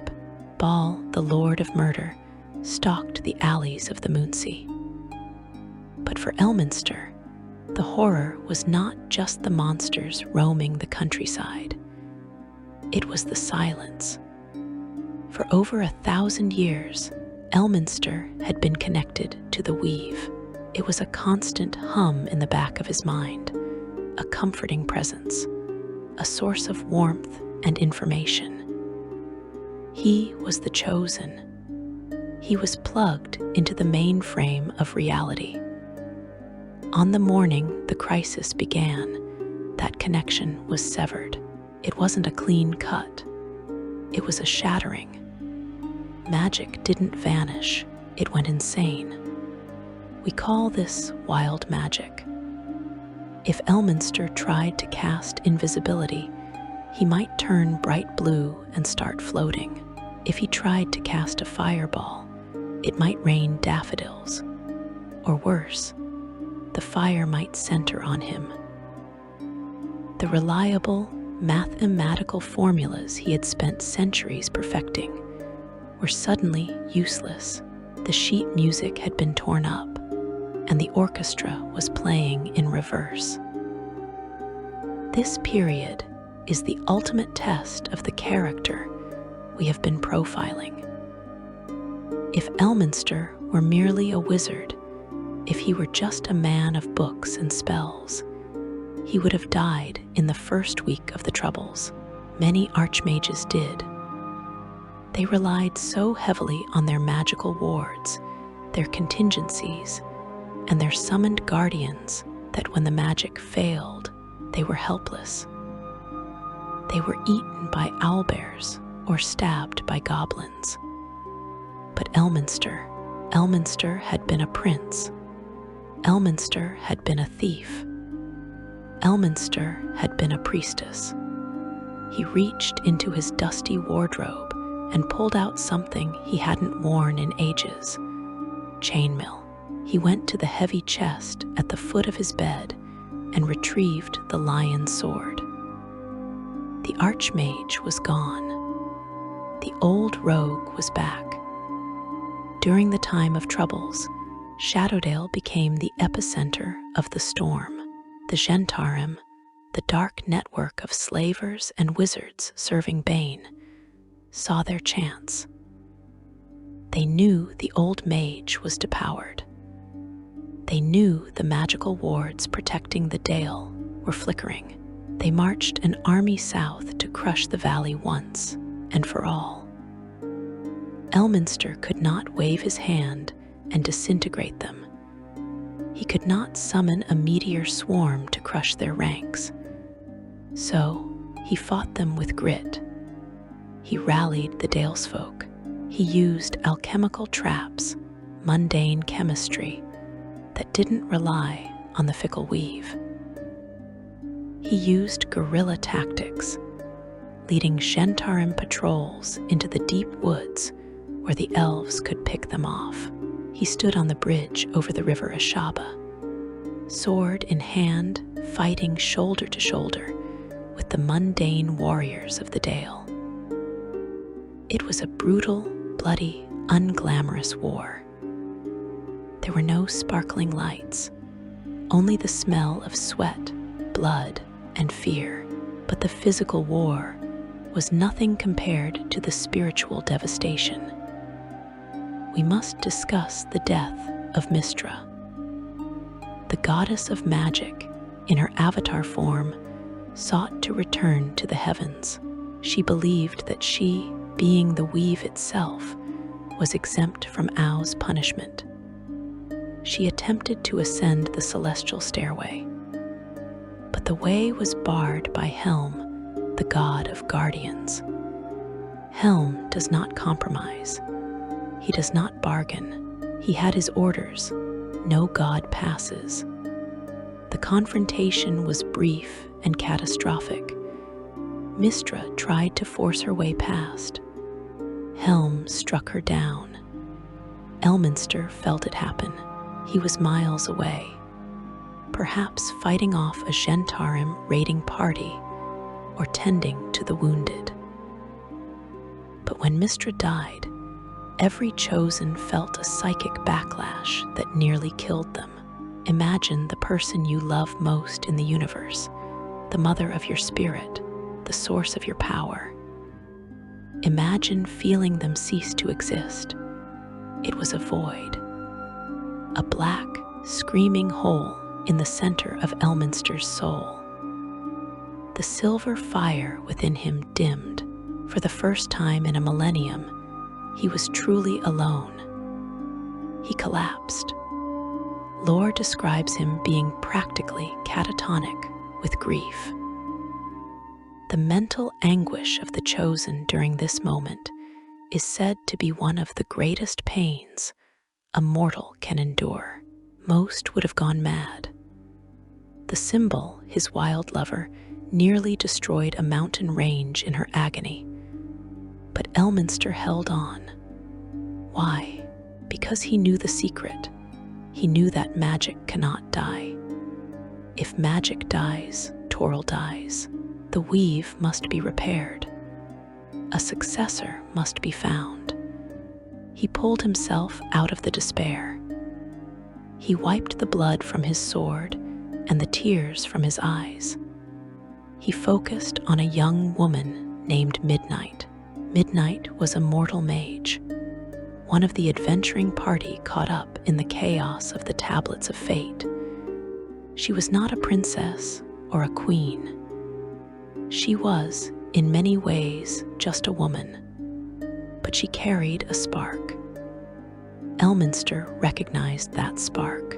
He saw in her the same potential Mystra had seen in him 12 centuries ago. Throughout the crisis, while the gods battled Bane fighting Torm in the harbor of Tantras, effectively nuking the city, Elminster worked in the shadows to guide Midnight. He protected her not with high magic, but with wisdom. He became the Gandalf figure to her Frodo, guiding her toward a destiny she didn't want.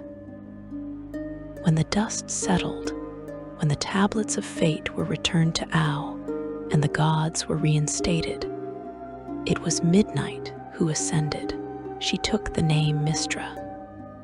She became the new goddess of magic. This transition was awkward for Elminster.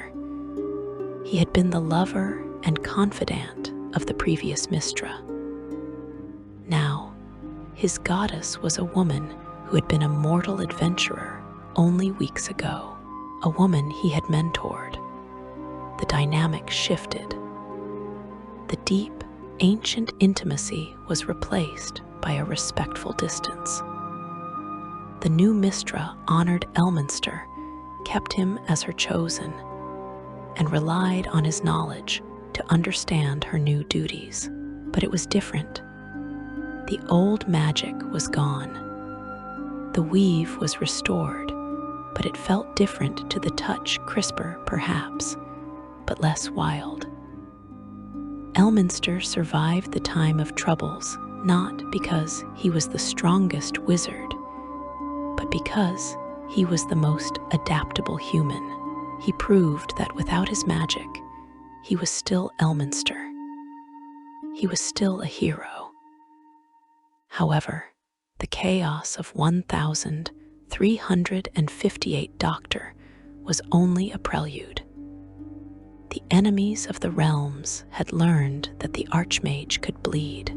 They had seen him vulnerable. And among those enemies were the archdevils of the 9 hells. They saw a man who was tired. They saw a man whose soul was heavy with the memories of a dead goddess. They saw a prize.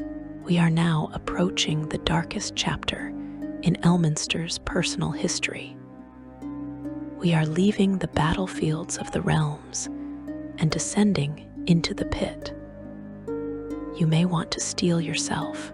The story we are about to tell is not one of high adventure. It is a story of endurance, of torture, and of the breaking of a mind.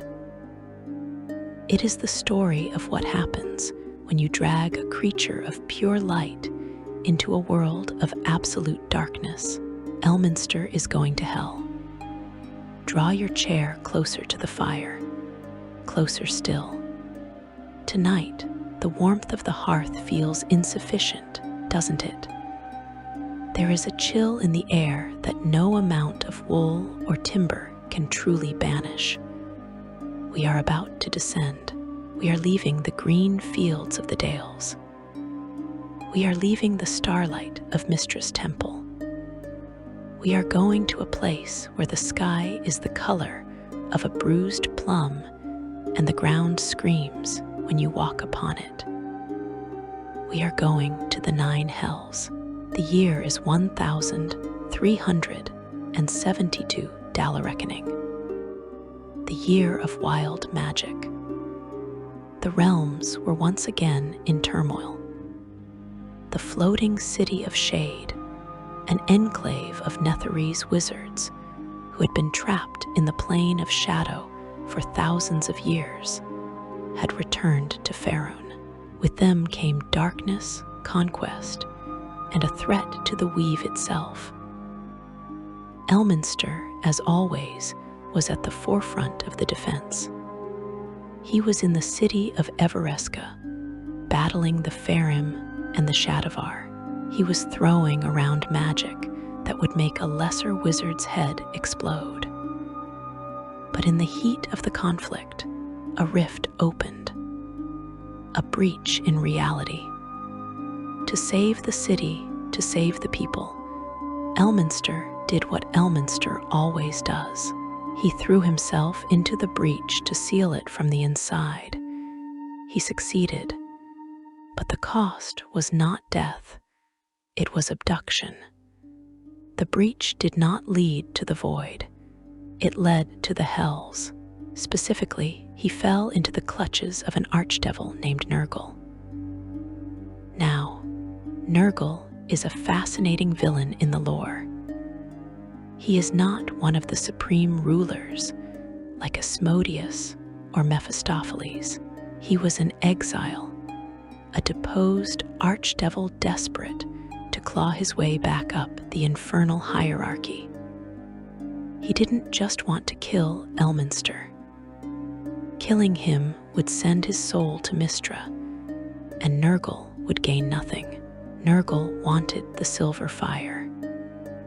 He wanted the essence of the goddess that lived in Elminster's blood. He believed that if he could extract it, if he could consume the power of a chosen, he could challenge the lords of the 9 and rule hell itself. So he didn't kill the old mage. He strapped him to a torture device that defies simple description. Imagine a web of rusted hooks, of psychic thorns, and pulsating, fleshy cables. Elminster was suspended in the center of this horror, stripped of his robes, stripped of his dignity, and slowly, methodically, stripped of his mind. This chapter is crucial because it deconstructs the hero. We often think of Elminster as invincible. We think, oh, he has a spell for that. But in Nurgle's grip, Elminster had no spellbook. He had no components. He couldn't gesture. Nurgle's torture was specific. He needed to break Elminster's will to get to the silver fire. He did this by eating his memories. Picture your most cherished memory. Perhaps it is the face of your mother, or the first time you fell in love. Now imagine a cold, slimy mental hook latching onto that memory and ripping it out of your skull. You don't just forget it, you feel it being digested by something else. Elminster endured this for what felt like an eternity. Nurgle started with the recent memories and worked backward. He took the strategy of the battles. He took the faces of the Harpers. He took the spells. One by one, the wizard forgot the words to Fireball. He forgot the syntax of Draconic. He forgot the layout of Shadowdale. Then the devil went deeper. He took the memories of the symbol. He took the memories of the Seven Sisters. He took the memories of Myth Draenor. Elminster was reduced to a husk. He was a screaming void, holding onto the only thing he had left. A stubborn, primal refusal to break. Even when he couldn't remember why he was resisting, he resisted. It was the grit of the thief from Athalantar, the boy in the mud, that survived when the Archmage had been peeled away. The lore gives us a terrifying glimpse into Elminster's internal landscape during this time, his mind shattered into fragments to hide the secrets of Mystra. He created mental bunkers, hiding the location of the runestones and the true nature of the weave in the deepest, darkest corners of his subconscious, disguised as nonsense or pain. Nurgle grew frustrated. He flayed the wizard's soul over and over. He taunted him. "Your goddess has abandoned you," the devil whispered. "Your daughters have forgotten you. Give me the fire and the pain stops." But Elminster, barely conscious, would just wheeze through his broken teeth. Not today, but he was breaking. The silver fire was leaking. The safeguards were failing. If Elminster broke completely, the weave itself might have been compromised. And then she came. The rescue of Elminster is one of the most visceral, violent, and satisfying moments in Dungeons and Dragons history. It was not a tactical strike team of adventurers. It was not a Harper raid. It was the symbol, Elasra Silverhand, the Witch Queen of Aglarond, Elminster's lover and his wildest student. She felt his pain across the plains. She felt him fading, and she went berserk. Lore tells us she tore a hole in reality to get to him. She didn't sneak into hell. She kicked the door down. Imagine a woman wreathed in lightning and silver fire, flying through the skies of Avernus like a meteor. Devils flew up to stop her, and she incinerated them without slowing down. She was a hurricane of vengeance. She was not fighting for the greater good or the balance. She was fighting for her man. When she reached Nurgle's fortress, she did not negotiate. She unleashed the full, unmitigated power of a chosen who has stopped caring about collateral damage. She ripped the fortress apart stone by stone. She found Elminster hanging in the web, a drooling, broken thing. barely recognizable as human. The moment she touched him is the heartbeat of this story. The silver fire in her resonated with the silver fire remaining in him. It was a transfusion of soul. She poured her own essence into him to jumpstart his heart, to knit his raveled mind back together. Nurgle tried to stop her, of course. But facing the symbol when she is protecting Elminster is like trying to hold back a tidal wave with a spoon. She blasted the archdevil aside, crippling him, leaving him in the ruins of his own ambition. She carried Elminster out of hell. But the story does not end with a happy the end. You cannot spend time in hell, having your mind eaten by an archdevil, and simply go back to smoking your pipe on the porch the next day. Elminster was shattered. When he returned to Toril, he was invalid for a long time. His memories were Swiss cheese. He would look at Storm Silverhand and not know who she was. He would try to cast a spell and vomit from the psychic vertigo. He had to relearn himself. This period of recovery is poignant. The great Archmage who had taught the Seven Sisters, who had taught the elves, now had to be taught by them. They sat by his bedside, reading to him, telling him stories of his own life, trying to patch the holes in the tapestry of his mind. He had nightmares. For decades afterward, Elminster would wake up screaming, smelling brimstone, feeling the hooks in his brain. He developed a tremor in his hands. This experience changed him fundamentally. Before hell, Elminster was weary, yes, but he possessed a certain arrogance of invulnerability. After hell, he knew the limits of his soul. He became darker, more ruthless in his protection of the things he loved. He realized that there are fates worse than death, and he would go to any lengths to prevent his daughters from experiencing what he had endured. It also deepened his bond with the symbol to a level that transcends mortal understanding. They had literally shared a soul in the pits of the inferno. When she later struggled with her own madness, Elminster was the rock she clung to, because she had been the rock for him. The Elminster in Hell chapter serves a vital narrative purpose. It stripped him of his power creep. It reset the board. It reminded the world that Elminster is not a god. He is a man who can bleed, who can forget, and who can be broken.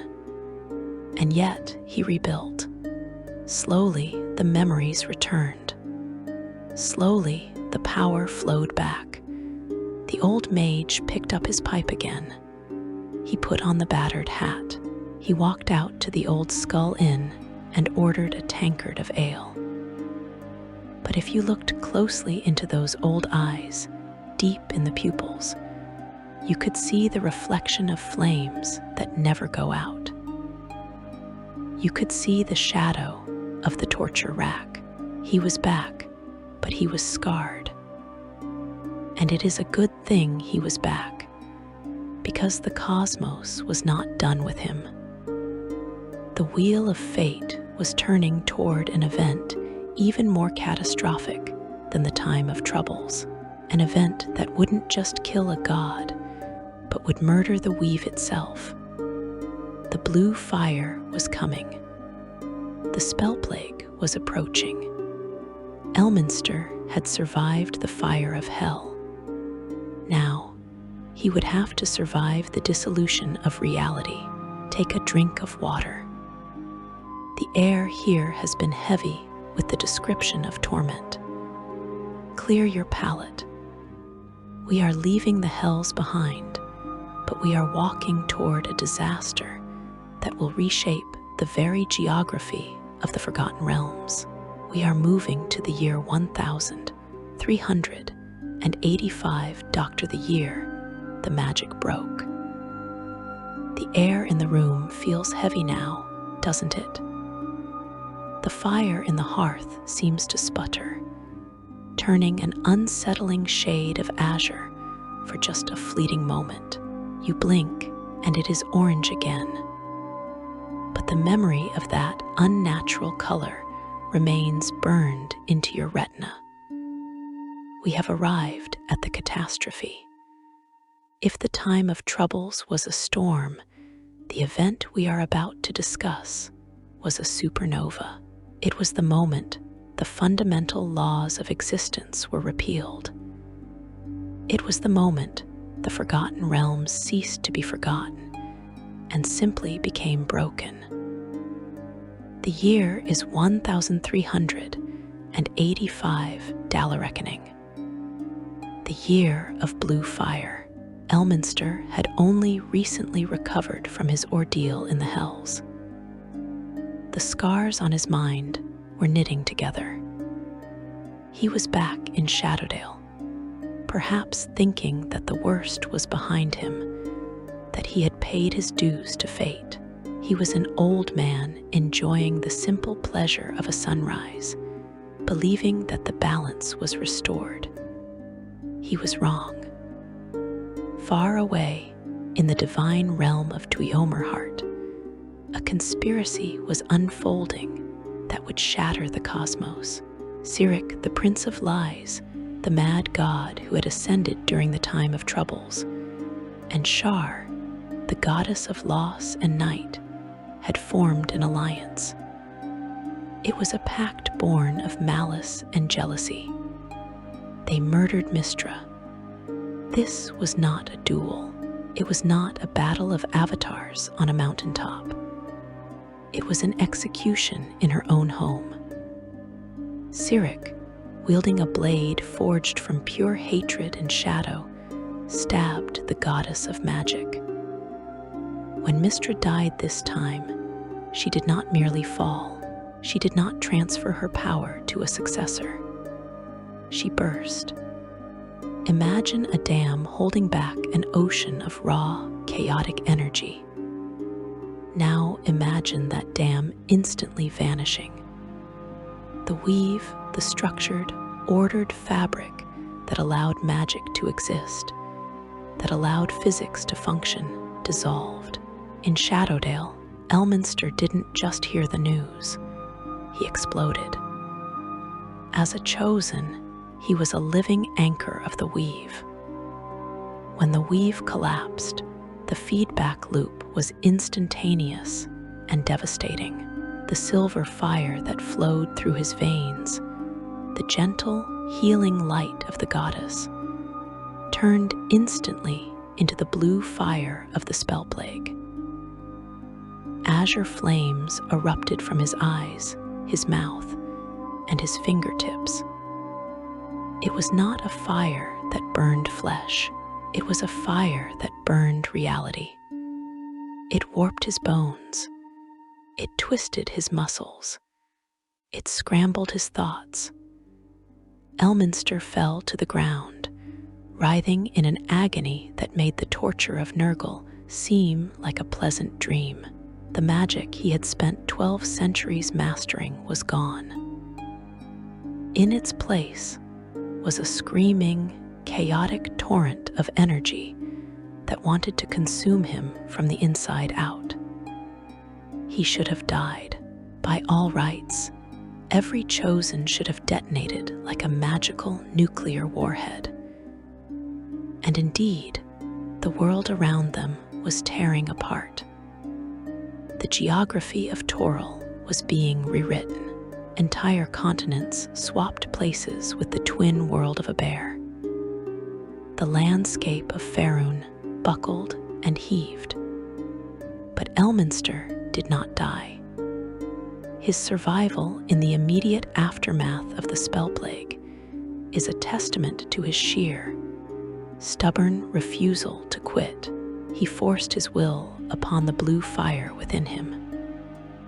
He clamped down on the chaos, using every scrap of mental discipline he had learned from the Srinchi, from Mystra, and from his own life. He turned his body into a cage for the wild magic.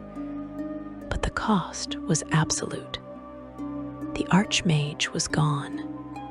In his place was a derelict. For the next century, yes, a full 100 years, Elminster lived in a world that had moved on. We call this the era of upheaval, or the Wailing Years. The weave was gone. Magic still existed, but it was broken, dangerous, and unpredictable. Most wizards lost their powers entirely. Those who tried to cast spells often dissolved into piles of blue ash, or were mutated into spell-scarred monstrosities. Elminster wandered this broken world.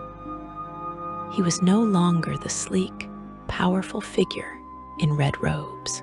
He was a ragged, dirty vagrant. His staff was cracked. His hat was tattered. He muttered to himself, arguing with voices that no one else could hear. To the new generation of adventurers born in this era, Elminster wasn't a legend. He was a cautionary tale. He was the old scarecrow, a senile madman who claimed to be thousands of years old. They threw stones at him in the streets. They laughed at his ramblings. Can you feel the loneliness of that? To have saved the world a dozen times, to have dined with gods and elves, and now to be treated like a beggar in the mud. But Elminster was doing something no one realized. He was starving. The blue fire within him was a parasite. It consumed magic to sustain itself. If it ran out of fuel, it would consume Elminster. So, the former Archmage had to become a scavenger. He had to find magic items, enchanted swords, old rings, forgotten wands, and drain them. He became an eater of magic. He would stumble into a ruin, find a glowing relic, and instead of studying it, he would press it to his chest and let the blue fire devour its essence. It was a desperate, addiction-like existence. He was destroying the history he had sworn to protect just to stay alive for one more day. Why? Why cling to such a miserable existence? Because he carried a secret deep within his mind, shielded by layers of madness and pain. Elminster held a spark. When Mystra died, she had not been completely obliterated. A tiny fragment of her essence, a seed of the weave, had survived, and she had hidden it in the safest place she knew, Elminster's soul. He was not just a survivor. He was the ark. He was carrying the embryo of the goddess, waiting for the world to be ready for her rebirth. He couldn't tell anyone if the enemies of Mystra, Shar, who was now the supreme power in the skies, knew that the weave could be restored. They would hunt him down and finish the job. So he played the fool. He played the madman. He let the world mock him so that the world could one day be saved. This era also saw the tragic decline of the symbol. If Elminster was managing to hold his madness in check, the symbol was losing the battle. Alasra Silverhand, the storm of Aglarond, was consumed by the blue fire. She became a creature of pure, chaotic instinct. She roamed the wild places, a terrifying phantom of lightning and azure flame. Elminster spent decades tracking her down, trying to soothe her pain. He fed her magic items to keep her alive. He held her when she screamed. The roles were reversed from his time in hell. Now, he was the caretaker. He watched the woman he loved, the most powerful sorceress of her age, reduced to a wild animal. It broke his heart 1,000 times over. During these lost years, the geography of the realms changed drastically. The layout of the map from the 3rd edition of the game was torn up. The sea of fallen stars drained into the Underdark. Nations like Undr and Mulhorand vanished or changed. Elminster walked through it all. He saw the Plague-wrought lands, areas where the blue fire still burned, twisting reality. In these zones, gravity was a suggestion. Earth floated in the sky. Flesh turned to crystal. Elminster walked through these zones without fear, because he was already part of the plague. The monsters ignored him, recognizing a kindred spirit of chaos. He made new allies, though they were few. He befriended a young Cormyrian noble named Amarune Whitewave, a descendant of his old friends. In her, he saw the spark of the old heroism. He became her mentor, though a very different kind of mentor than he had been to the Seven Sisters. He was grumpier, more cynical, yet desperate for connection. He taught her that magic was not about the spells you memorized. It was about the will to change the world. "The weave is broken, lass," he would wheedle, his voice cracking. "But the art is in the blood. It's in the hope." Throughout the 4th edition era, roughly a century of game time, Elminster was effectively depowered in terms of game mechanics. He was no longer the level 29 wizard / level whatever Archmage. He was something else. A controller with unique, chaotic abilities. This narrative choice by the creators of the realms was controversial, but from a lore perspective, it added immense depth to his character. It proved that Elminster doesn't need 9th level spells to be Elminster. He survived by his wits. He survived by his roguelike cunning. He used illusions, trickery, and the unpredictable nature of the blue fire to defeat enemies far stronger than him. He was playing a long game against Shar. Shar had created the Shadow Weave, and with Mystra gone, she sought to become the sole provider of magic. She wanted a world of eternal night and forgetfulness. Elminster was the grit in her eye. He was the memory that refused to fade.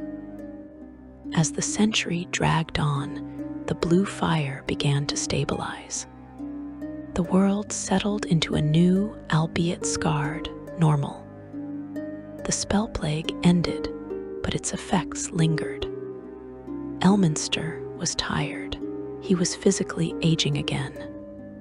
The immortality that had sustained him was flickering. His joints ached. His eyesight was dimming. He was truly an old man, approaching death not by violence, but by the slow erosion of time. But he refused to die until the job was done. He refused to die until he could give the seed in his soul a chance to bloom. He knew that the cycle must turn. Mystra must return. And so, we come to the end of the Dark Century, the year 1479 Doctor, the year of the Ageless One, turns into the 1480s. The Second Sundering is approaching. The gods are preparing to take back what is theirs. The worlds of Aumar and Toril are beginning to separate again. The tectonic plates of reality are grinding. Elminster, sitting on a rock in the ruins of a floating earthmote, feels a change in the wind. He feels a familiar hum, faint like a song heard from 3 valleys away, but it is there. The weave is trying to heal. He stands up. He dusts off his robes, which are now looking a little less ragged, a little more red. He takes a puff of his pipe. The smoke is no longer blue fire. It is gray tobacco smoke. "It is time," he whispers to the empty air. The scarecrow is about to wake up. The Archmage is about to return. The era of upheaval tested his endurance. It stripped him of everything he relied on and forced him to survive as a man. And he did. Now he faces the task of restoration. But the world he is bringing the magic back to is not the world he left. It is cynical. It is hard, and new threats have risen in the vacuum. Prepare yourself. We are about to enter the modern era. We are about to see the return of the Silverhand sisters, the rebirth of the goddess, and the restoration of the art. But nothing is ever truly the same once it has been broken. The blue flames have died down. The chaotic storms that racked the sky have cleared. Look out the window of our imaginary library. The sun is rising over a world that looks familiar. The mountains are back where they belong. The seas have returned to their beds. The air no longer tastes of copper and madness. It tastes of morning dew and possibility. We have arrived in the modern era. We are walking through the events of the Second Sundering and into the late 15th century, Dala Reckoning, the world you know from the 5th edition of Dungeons and Dragons. But the path to this restoration was paved with sacrifice. The turning point came in the year of the Rune Lord's Armed, 1487. The era of upheaval was reaching its crescendo. The world of Toril and the lost twin world of Aumar, which had been smashed together during the spell plague, were beginning to drift apart once more. Elminster was at the center of this cosmic divorce. The events of this period are chronicled in the saga known as the Herald. It is a dense, frantic chapter of history. But for Elminster, it came down to a single, terrible choice. The Netherese, led by the High Prince Telemont Tanthal, one of the last surviving arcanists of ancient Netheril, sought to seize control of the art. They wanted to become the new gods of magic. They threatened to drain the weave dry to fuel their floating city of Athalantar, the city of shade. Elminster, still ragged, still struggling with the blue fire, stood in their way. But he was running on fumes. His body was failing. The parasite of the spell plague was finally winning. He needed power. Not just a spell slot or a magic item, but a surge of raw, pure weave to cleanse the corruption and stop the Shadowvar. And this is where the love story of the Archmage and the Witch Queen comes to its heartbreaking conclusion. The symbol, Elasra Silverhand, the woman who had stormed hell to save him. She was there, reduced to a wild, spectral state, her mind fragmented by the blue fire. she saw Elminster faltering. She saw the man she had loved for centuries about to fall, and she made the choice. She did not just cast a spell, she became the spell.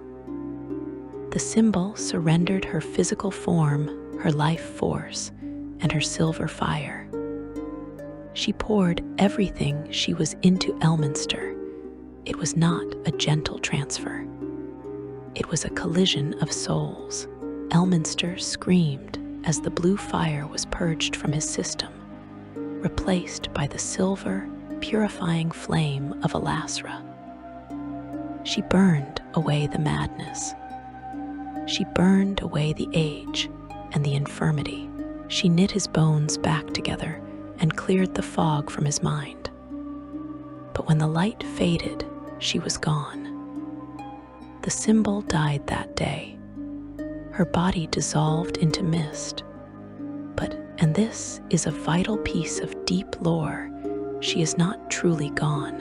Her consciousness, or a significant echo of it, now resides within the weave itself, and specifically within Elminster's cloak and staff. If you listen closely to the descriptions of Elminster in the modern era, you will hear whispers of the wind howling when there is no wind. You will see his cloak moving on its own to deflect an arrow.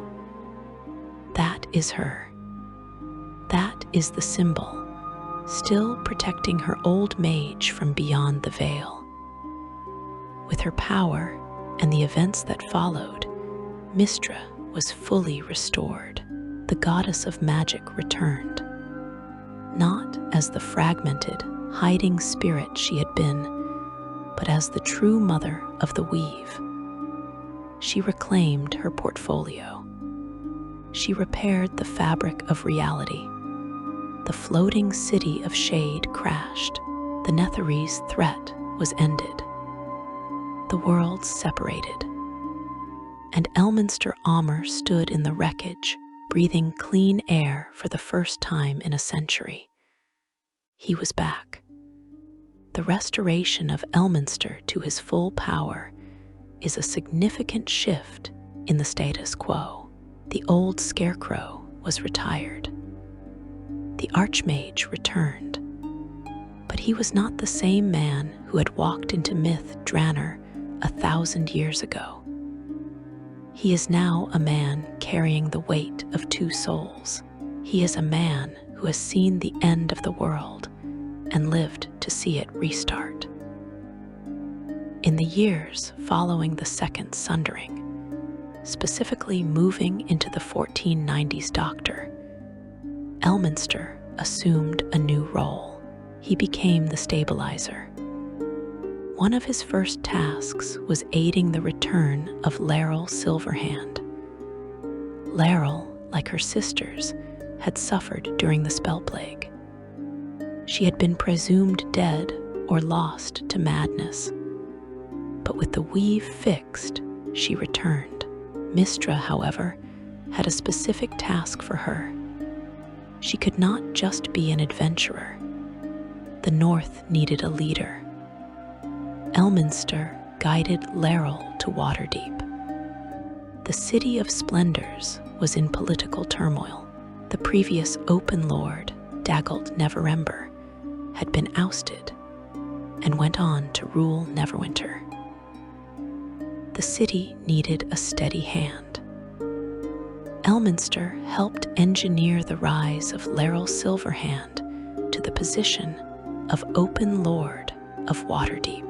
This dynamic is fascinating to observe. In the old days, Elminster was the mentor and Laeral the student. Now, Laeral is arguably the most powerful political figure on the Sword Coast. She sits on the dragon throne. Elminster is her advisor, her friend, and sometimes her headache.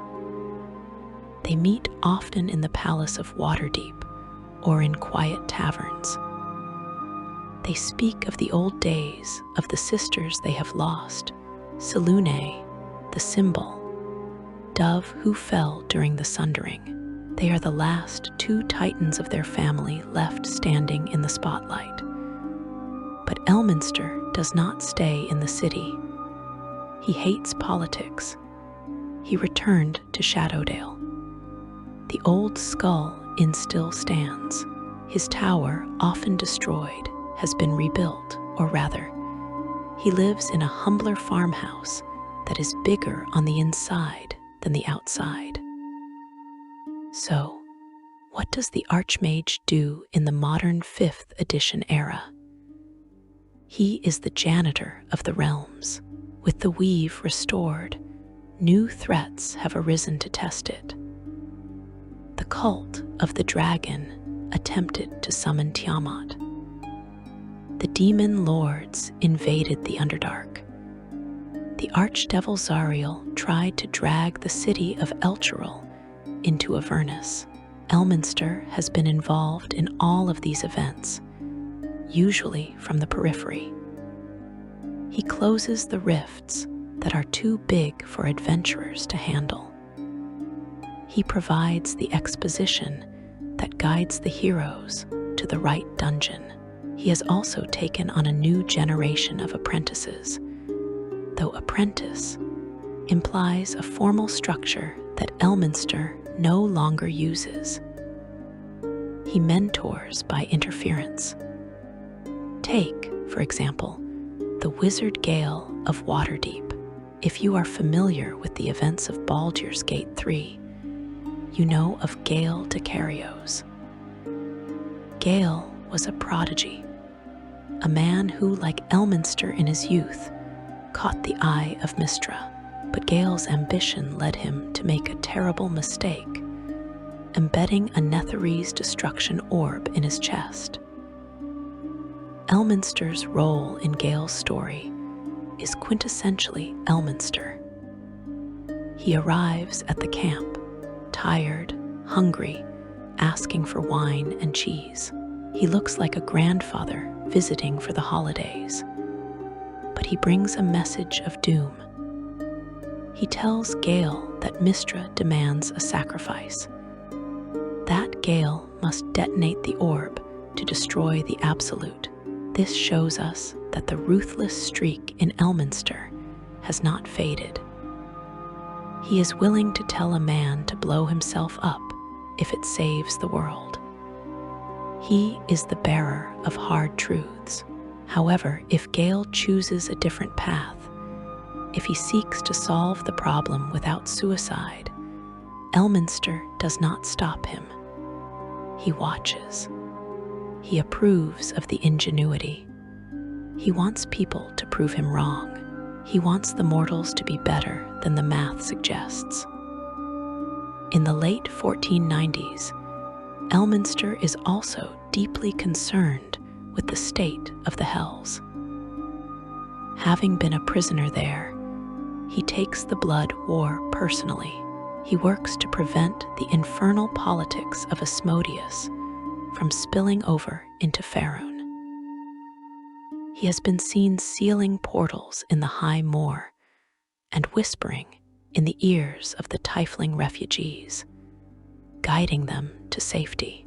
His magic in this era is described as subtle but absolute. He rarely throws fireballs anymore. Why bother? If a red wizard attacks him, Elminster might simply unlink the wizard's personal connection to the weave, leaving him powerless, or teleport the wizard's pants to Chult. He prefers the time stop spell. He uses those frozen moments to rearrange the battlefield, move innocent bystanders out of the way, pluck the arrow out of the air, and light his pipe.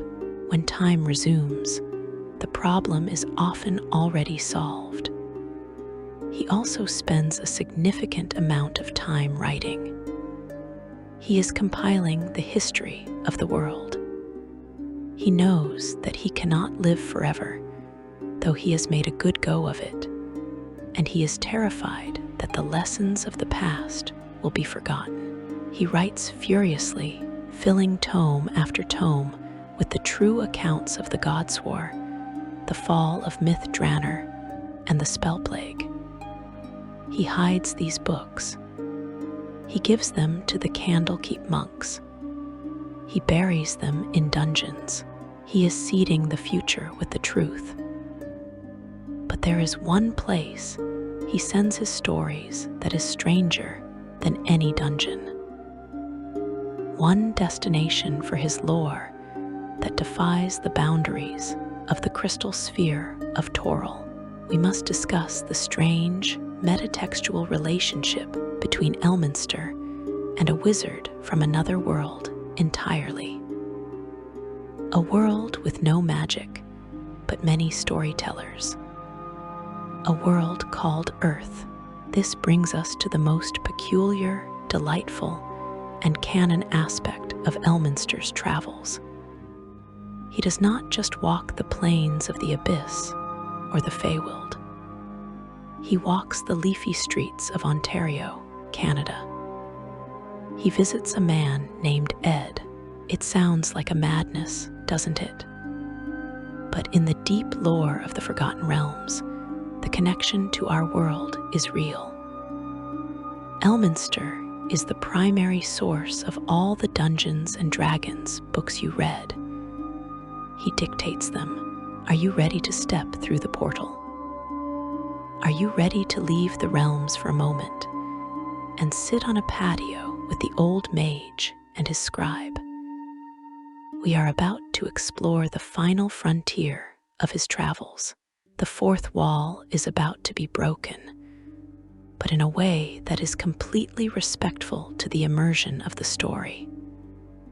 Elminster is not just a character in a book. He is the one holding the pen. Let us turn the page to the strange, misty path that leads to the land of Ed. The library is quiet now.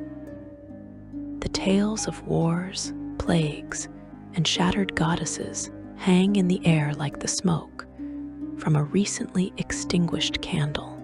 But Elminster's story is not contained merely within the geography of Faerun. To think of Elminster Aumar as simply a wizard of the realms is to misunderstand the scale of his life. A goldfish lives in a bowl. A shark lives in the ocean. Elminster lives in the multiverse. Let us expand our horizons. Let us look up from the map of the Sword Coast and look at the stars and the dark spaces between them. Elminster is a planeswalker, not in the specific card game sense of a spark igniting, but in the literal sense of a man who treats the barriers between realities as mere curtains to be pushed aside. For centuries, the old mage has wandered the great wheel. He has walked the clockwork gears of Mechanus, debating logic with the Modrons, conversations that likely drove the poor constructs to overheating with his riddles. He has floated in the silver void of the astral sea, meditating on the nature of thought. He has visited Sigil, the city of doors, that impossible donut-shaped metropolis at the center of the Outlands. In Sigil, Elminster is a known quantity. Imagine walking into a tavern that sits on the edge of infinity, where demons drink with angels, and seeing the old sage in the corner. He does not flaunt his power there. In Sigil, everyone is powerful. He sits, he listens, he gathers rumors from 1,000 worlds.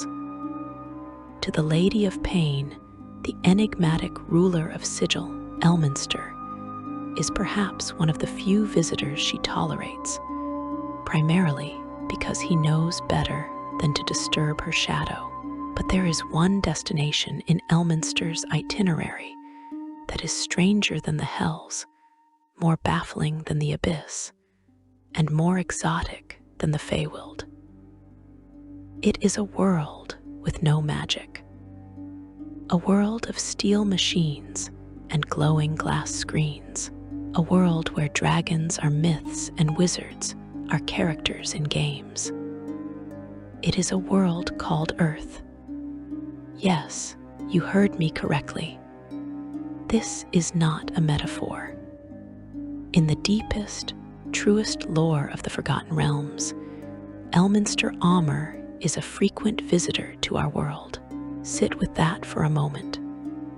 The idea that the barrier between the fiction we love and the reality we live in is porous. Elminster calls this place Terra, or sometimes just the land of no magic. To him, Earth is a curiosity. It is a place where humanity has advanced through technology rather than the art.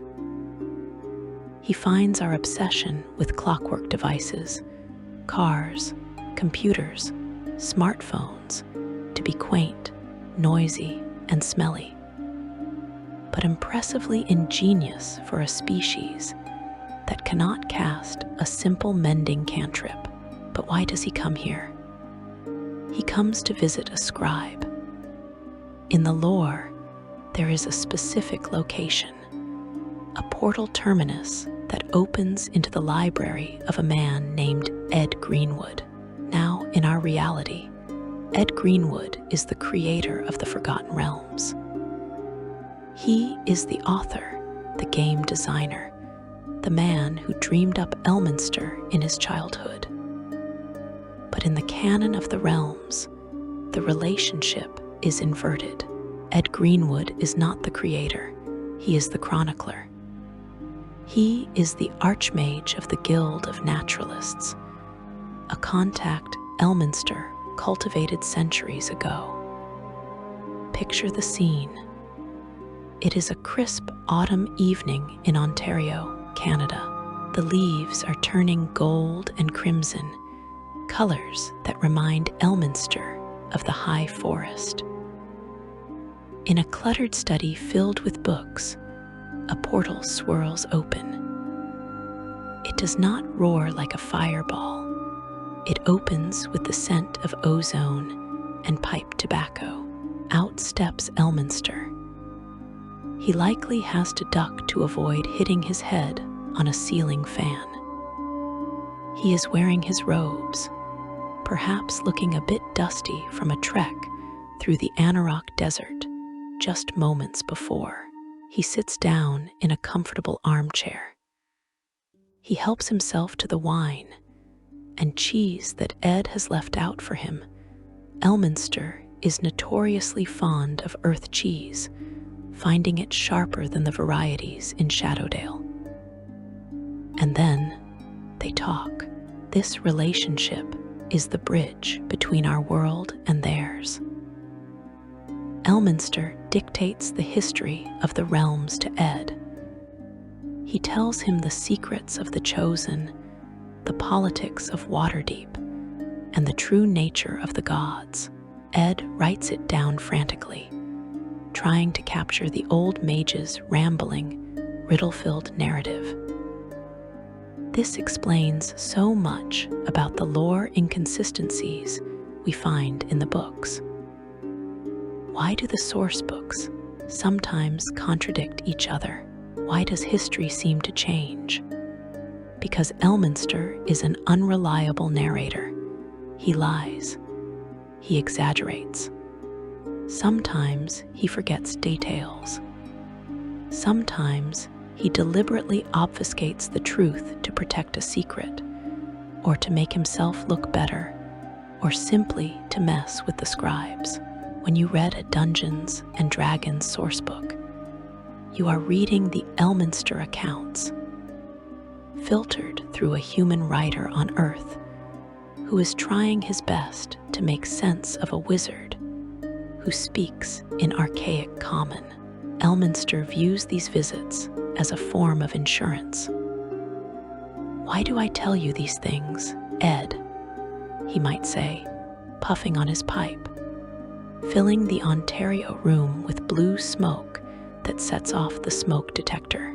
I tell you so that if Toril burns, if the weave fails and the darkness swallows us whole, we will be remembered.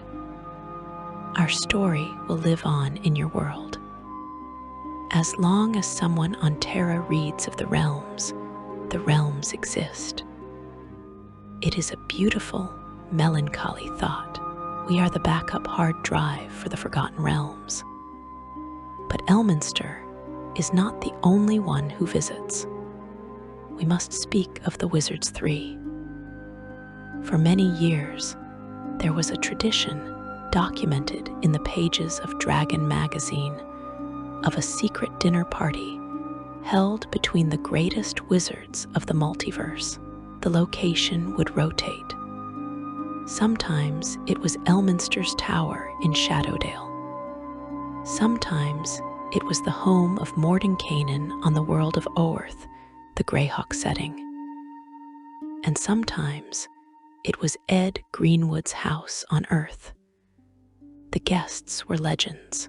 There was Elminster, representing Toril, the wise, meddling, whimsical grandfather.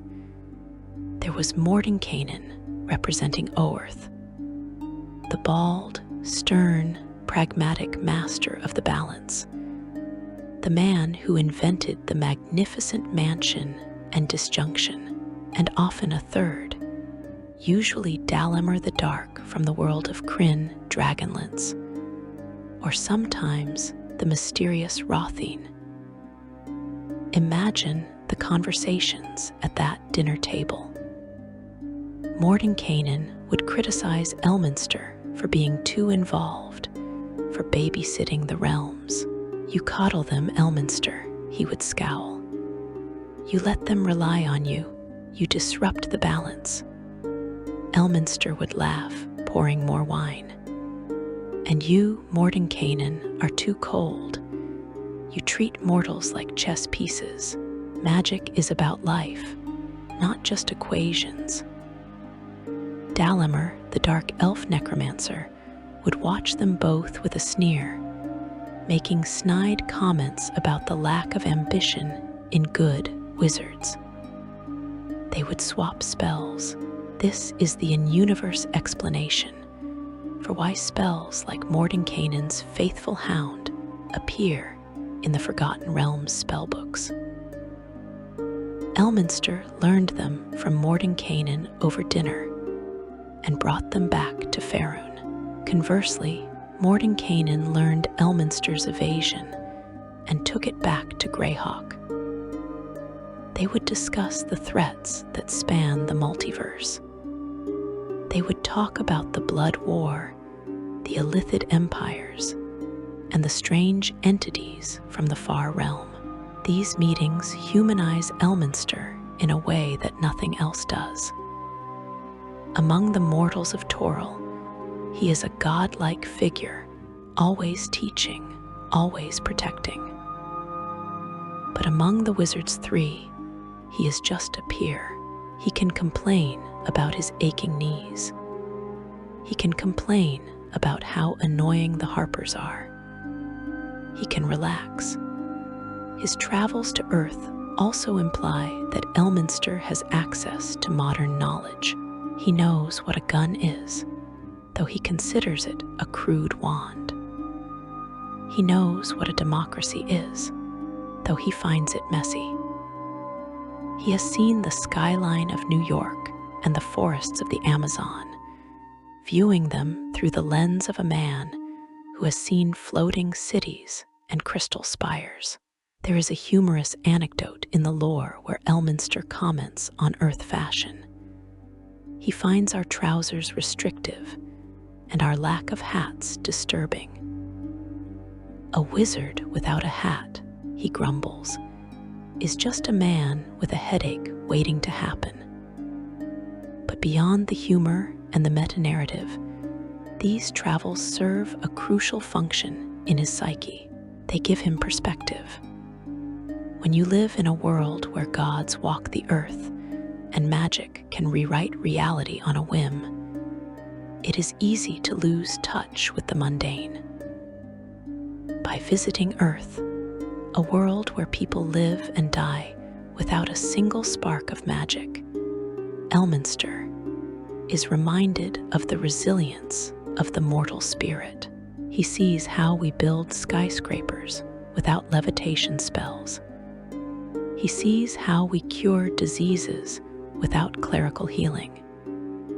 He sees how we fight wars without fireballs. It impresses him. It reminds him that magic is a gift, not a crutch. And he takes that admiration back to Toril. When he mentors young heroes, he often pushes them to use their wits before their wands, a philosophy honed by watching the magicless humans of Earth survive. So the next time you pick up a D&D book, or the next time you roll a D20, imagine that somewhere in a shadow, Elminster is watching. He is taking notes. He is ensuring that your story is added to the great library of the multiverse. He is the ultimate traveler. He is not bound by the crystal sphere of his home world. But no matter how far he roams, whether to the clockwork nirvana of Mechanus or the suburbs of Tarant, he always returns home. He always goes back to Shadowdale. Why? Because Toril is where the weave sings the loudest. It is where his heart is buried, with the memories of the symbol, the laughter of the seven sisters, and the ghosts of Athalantar. Travel broadens the mind, they say. For Elminster, travel has expanded his mind to encompass the infinite. But a wizard is not just his travels. A wizard is also defined by his tools. You cannot speak of the Archmage without speaking of the items that have accompanied him on these journeys. The pipe that never goes out. The sword that cut the throat of a tyranny. The staff that holds the spirit of a queen. We are nearing the end of our tale, traveler. But before we close the book, we must open the inventory. We must look at the curiosities in the Archmage's pockets. Come, let us examine the relics of a 1200-year life. The fire is banking down now, casting long, dancing shadows against the bookshelves. It is the perfect light for this. We have spent hours discussing the man, the myth, and the history. We have traveled from the mud of Athalantar to the coffee shops of Earth. But now, I want you to imagine that Elminster has just hung his cloak by the door and set his staff against the wall. He has sat down and emptied his pockets onto the table. What do we see? To the untrained eye, it looks like junk.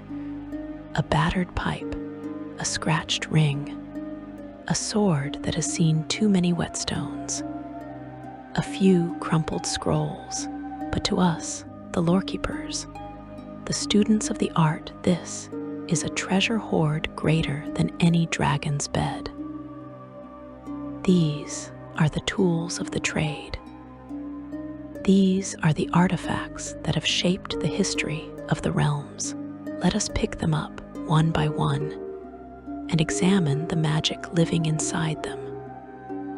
First, the lion's sword. It rests in a scabbard of worn, blackened leather.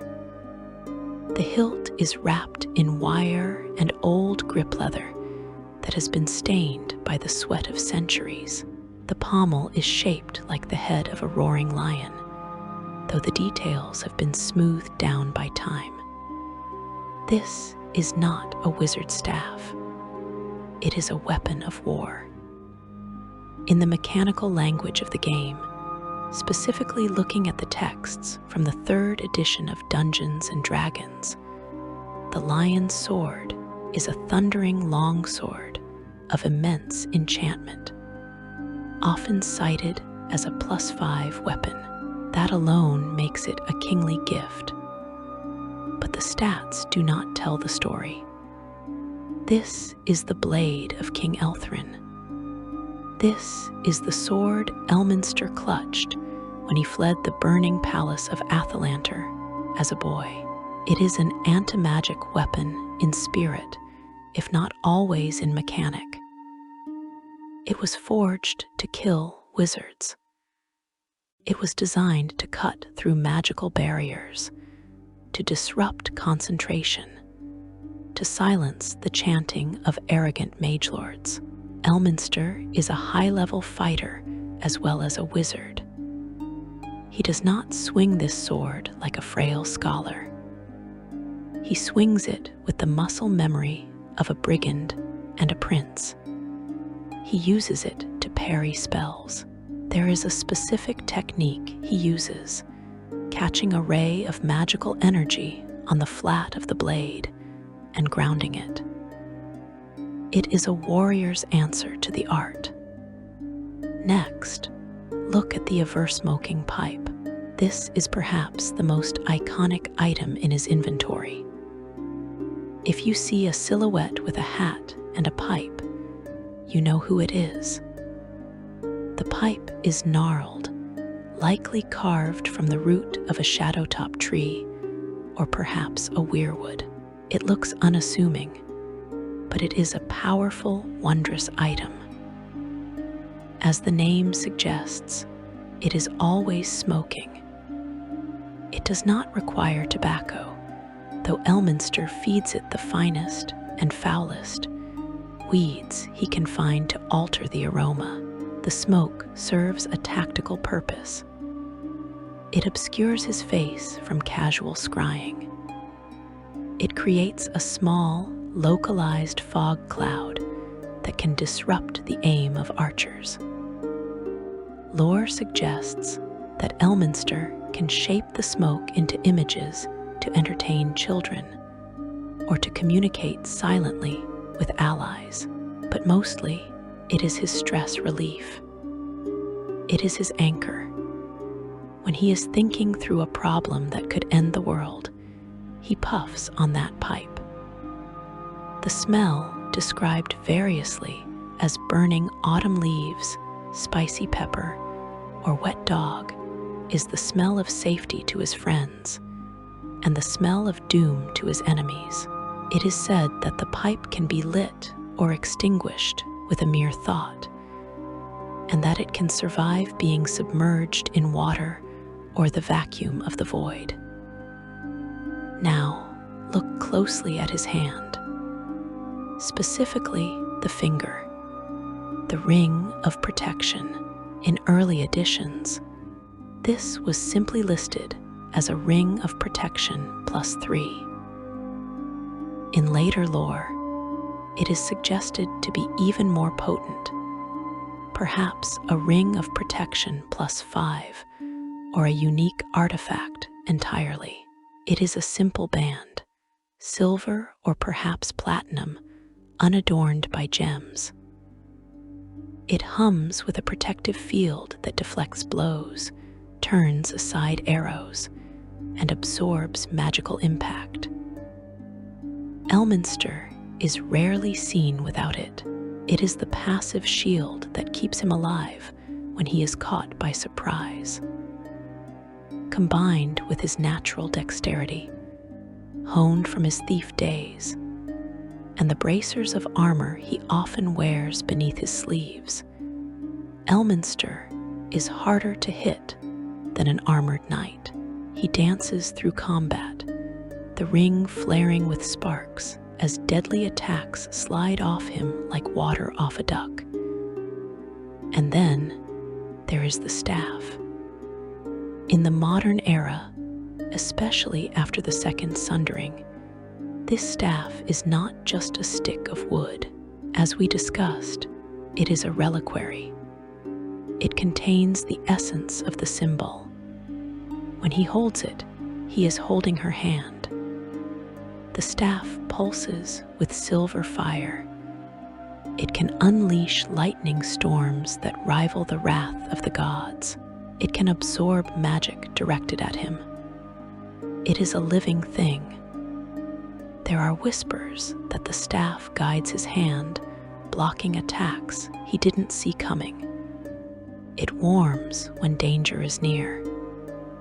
It is the physical manifestation of the bond between the chosen. It is a terrifying item, for it carries the consciousness of the Witch Queen, and she is very protective of her El. But a wizard is defined by his grimoire. Let us open the book.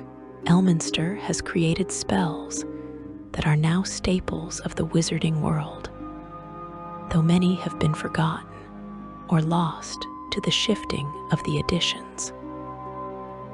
Let us resurrect the descriptions of his signature magic. The most famous is undoubtedly Elminster's evasion. This is the ultimate contingency plan. It is a spell of 9th level complexity in older editions. It is not a spell you cast in combat. It is a spell you cast upon yourself as a safeguard. The lore describes it thus: if Elminster is ever brought to the brink of death, if his physical body is too damaged to function, or his mind is about to be enslaved, the spell triggers instantly. It whisks his body and soul away to a safe hold, a hidden pocket dimension, or a sanctuary deep in the mountains. But it does more than teleport. It places him in a state of suspended animation, a temporal stasis where he can heal. It automatically triggers a heal spell or a resurrection sequence. This is why he never stays dead. You can blow him up, disintegrate him, or crush him under a mountain. Elminster's evasion will snatch his spark away at the last microsecond, stash him in a dimensional cupboard, patch him up, and wake him up when he is ready. It is the extra life of the realms.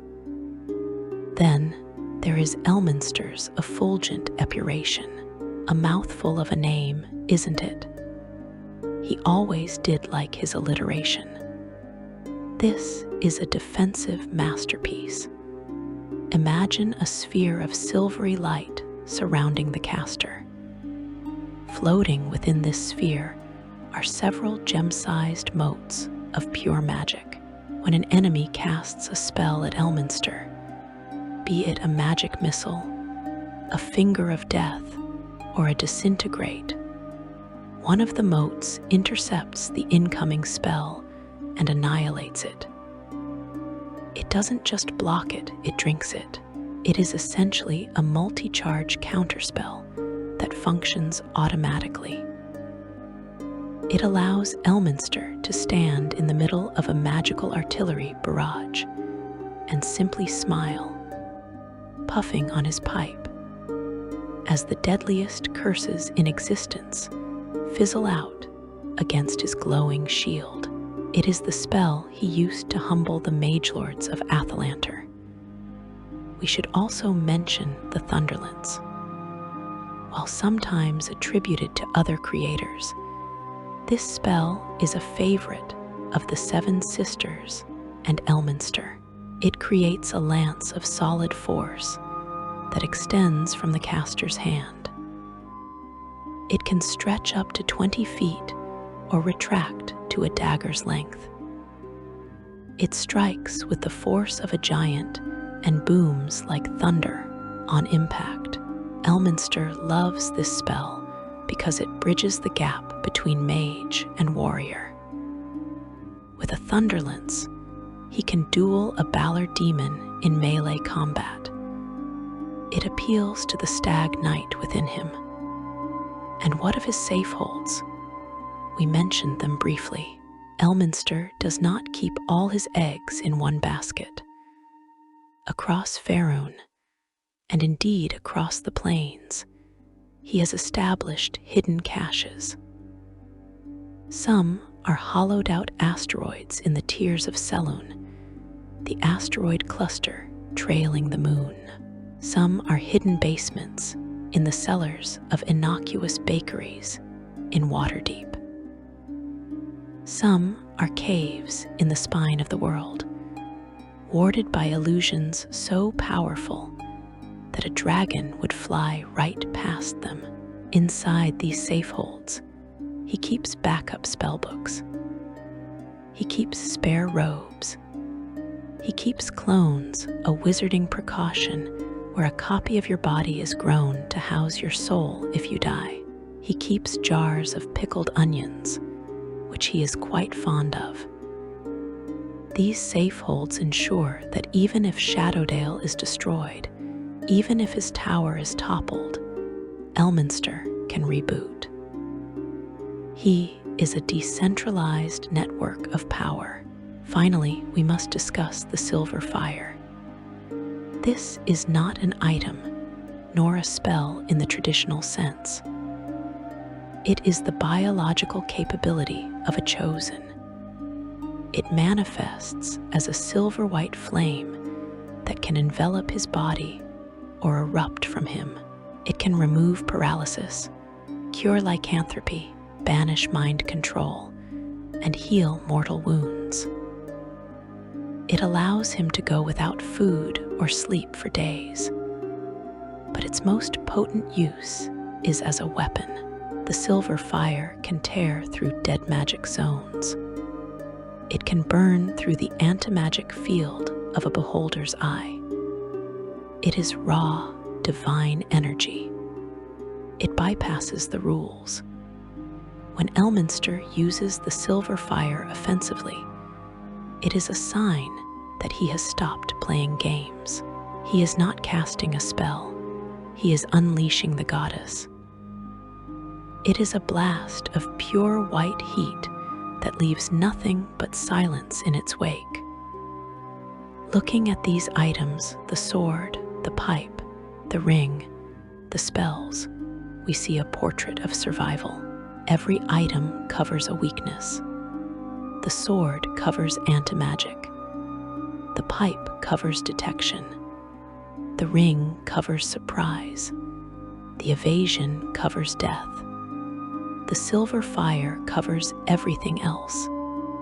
He is a man who has spent 1,200 years preparing for the worst. And because he is prepared, he can afford to be whimsical.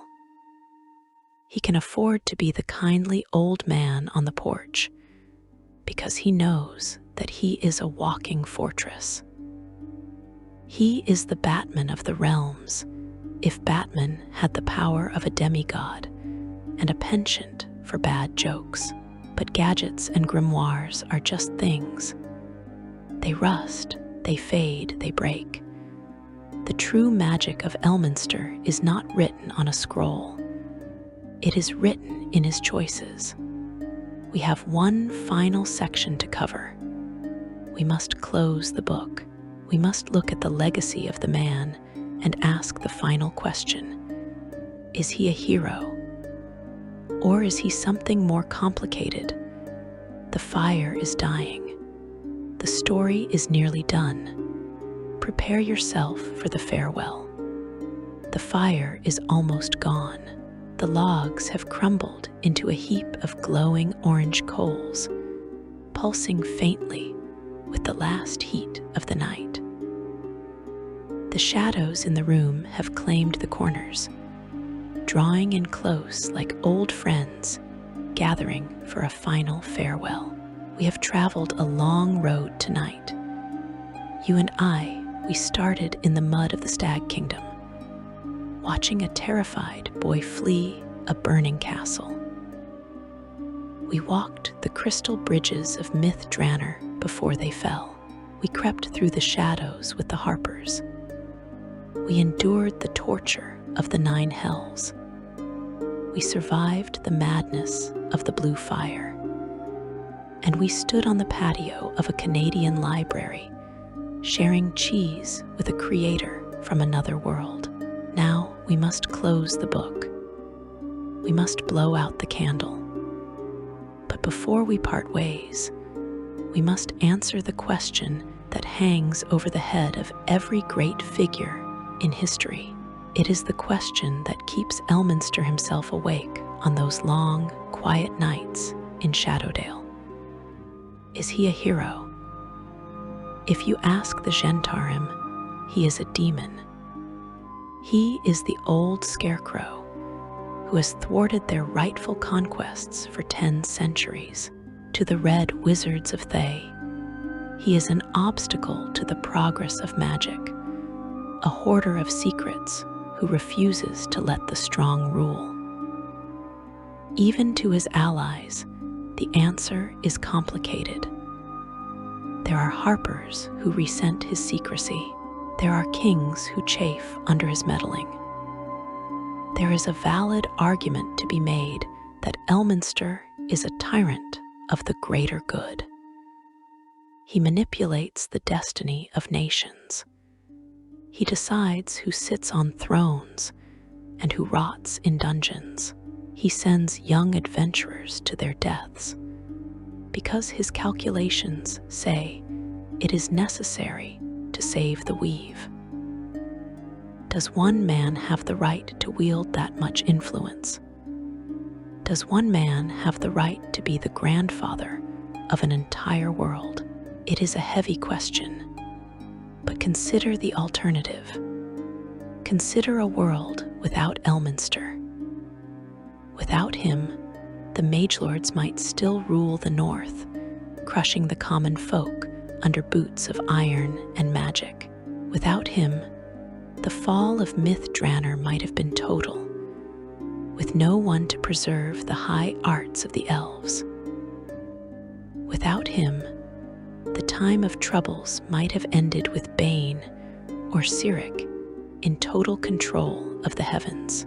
Without him, the spell plague might have consumed every scrap of magic on Toril. Elminster is the immune system of the Forgotten Realms. He is not a white knight. He is too cynical, too pragmatic, and too tired for that. He is a gardener. A gardener pulls weeds. A gardener prunes branches that are sick so the tree can survive. Sometimes that pruning hurts. Sometimes it looks cruel. But the gardener remembers the shape of the forest when the trees only see the leaves. His legacy is not found in the spells he invented or the monsters he slew. It is found in the people he raised. Look at the 7 sisters. Look at Laeral Silverhand on the dragon throne of Waterdeep. Look at the Harpers whispering in the shadows of every city. Look at the thousands of adventurers who survived their first dungeon because they read a guide written by the old sage. He has planted seeds that will outlast him. And will he die, truly die? It is the nature of all things to end. Even stars burn out, even gods fall. Elminster Aumar is human. Beneath the silver fire, beneath the centuries of magic, he is just a man. His back aches when it rains. He mourns the friends he has buried. He feels the weight of every year. There will come a day, perhaps in the 6th or 7th age of the realms, when the old mage will finally set down his staff. He will hang up his battered hat. He will empty his pipe one last time. Perhaps Mystra will finally release him from his service, granting him the rest he has earned. Perhaps he will pass the mantle to a new chosen, a new guardian who will carry the torch into the dark. But I do not think that day is today. As long as there is a Gentarim plot to foil, Elminster will be there. As long as there is a rift to the far realm opening in a farmer's field, Elminster will be there. as long as there is a young wizard struggling to light their first candle with a cantrip, Elminster will be there, watching from the shadows with a twinkle in his eye. He is too stubborn to quit. He loves this world too much to leave it. Picture him now in your mind's eye. It is dawn in Shadowdale. The first light of the morning sun is cresting over the trees, turning the mist on the river Ashaba to gold. The birds are starting to sing. The village is waking up. On the porch of a humble farmhouse, an old man sits in a rocking chair. He is wearing a tattered robe that might have been red once. He has a long, white beard that is tangled with crumbs and tobacco. He lights his pipe. A cloud of blue smoke drifts up, shaping itself into a tiny dragon that flies away on the breeze. He takes a sip of tea. He looks out over the valley he has protected for 1,000 years. He smiles. "Not bad," he whispers to the morning. "Not bad at all." And he opens a book, picks up a quill, and begins to write the next chapter, because the story never truly ends. There is always another dragon. There is always another adventure, and there is always the weave, waiting to be shaped. Thank you for taking this journey with me tonight. We have delved deep into the archives, blowing the dust off the legends to find the man beneath. I hope you found this exploration soothing. I hope it gave you a new appreciation for the old mage. If you enjoyed this deep dive into the lore of the Forgotten Realms, and if you wish to join us for more stories by the fireside, please consider subscribing to the channel. Leave a like if you want to keep the archives open. And tell me in the comments, which figure of the realms should we study next? Who else deserves to have their story told in the quiet of the night? Until then, keep your swords sharp, your spellbooks dry, and your eyes on the shadows. Good night, traveler, and may Mystra guide your path.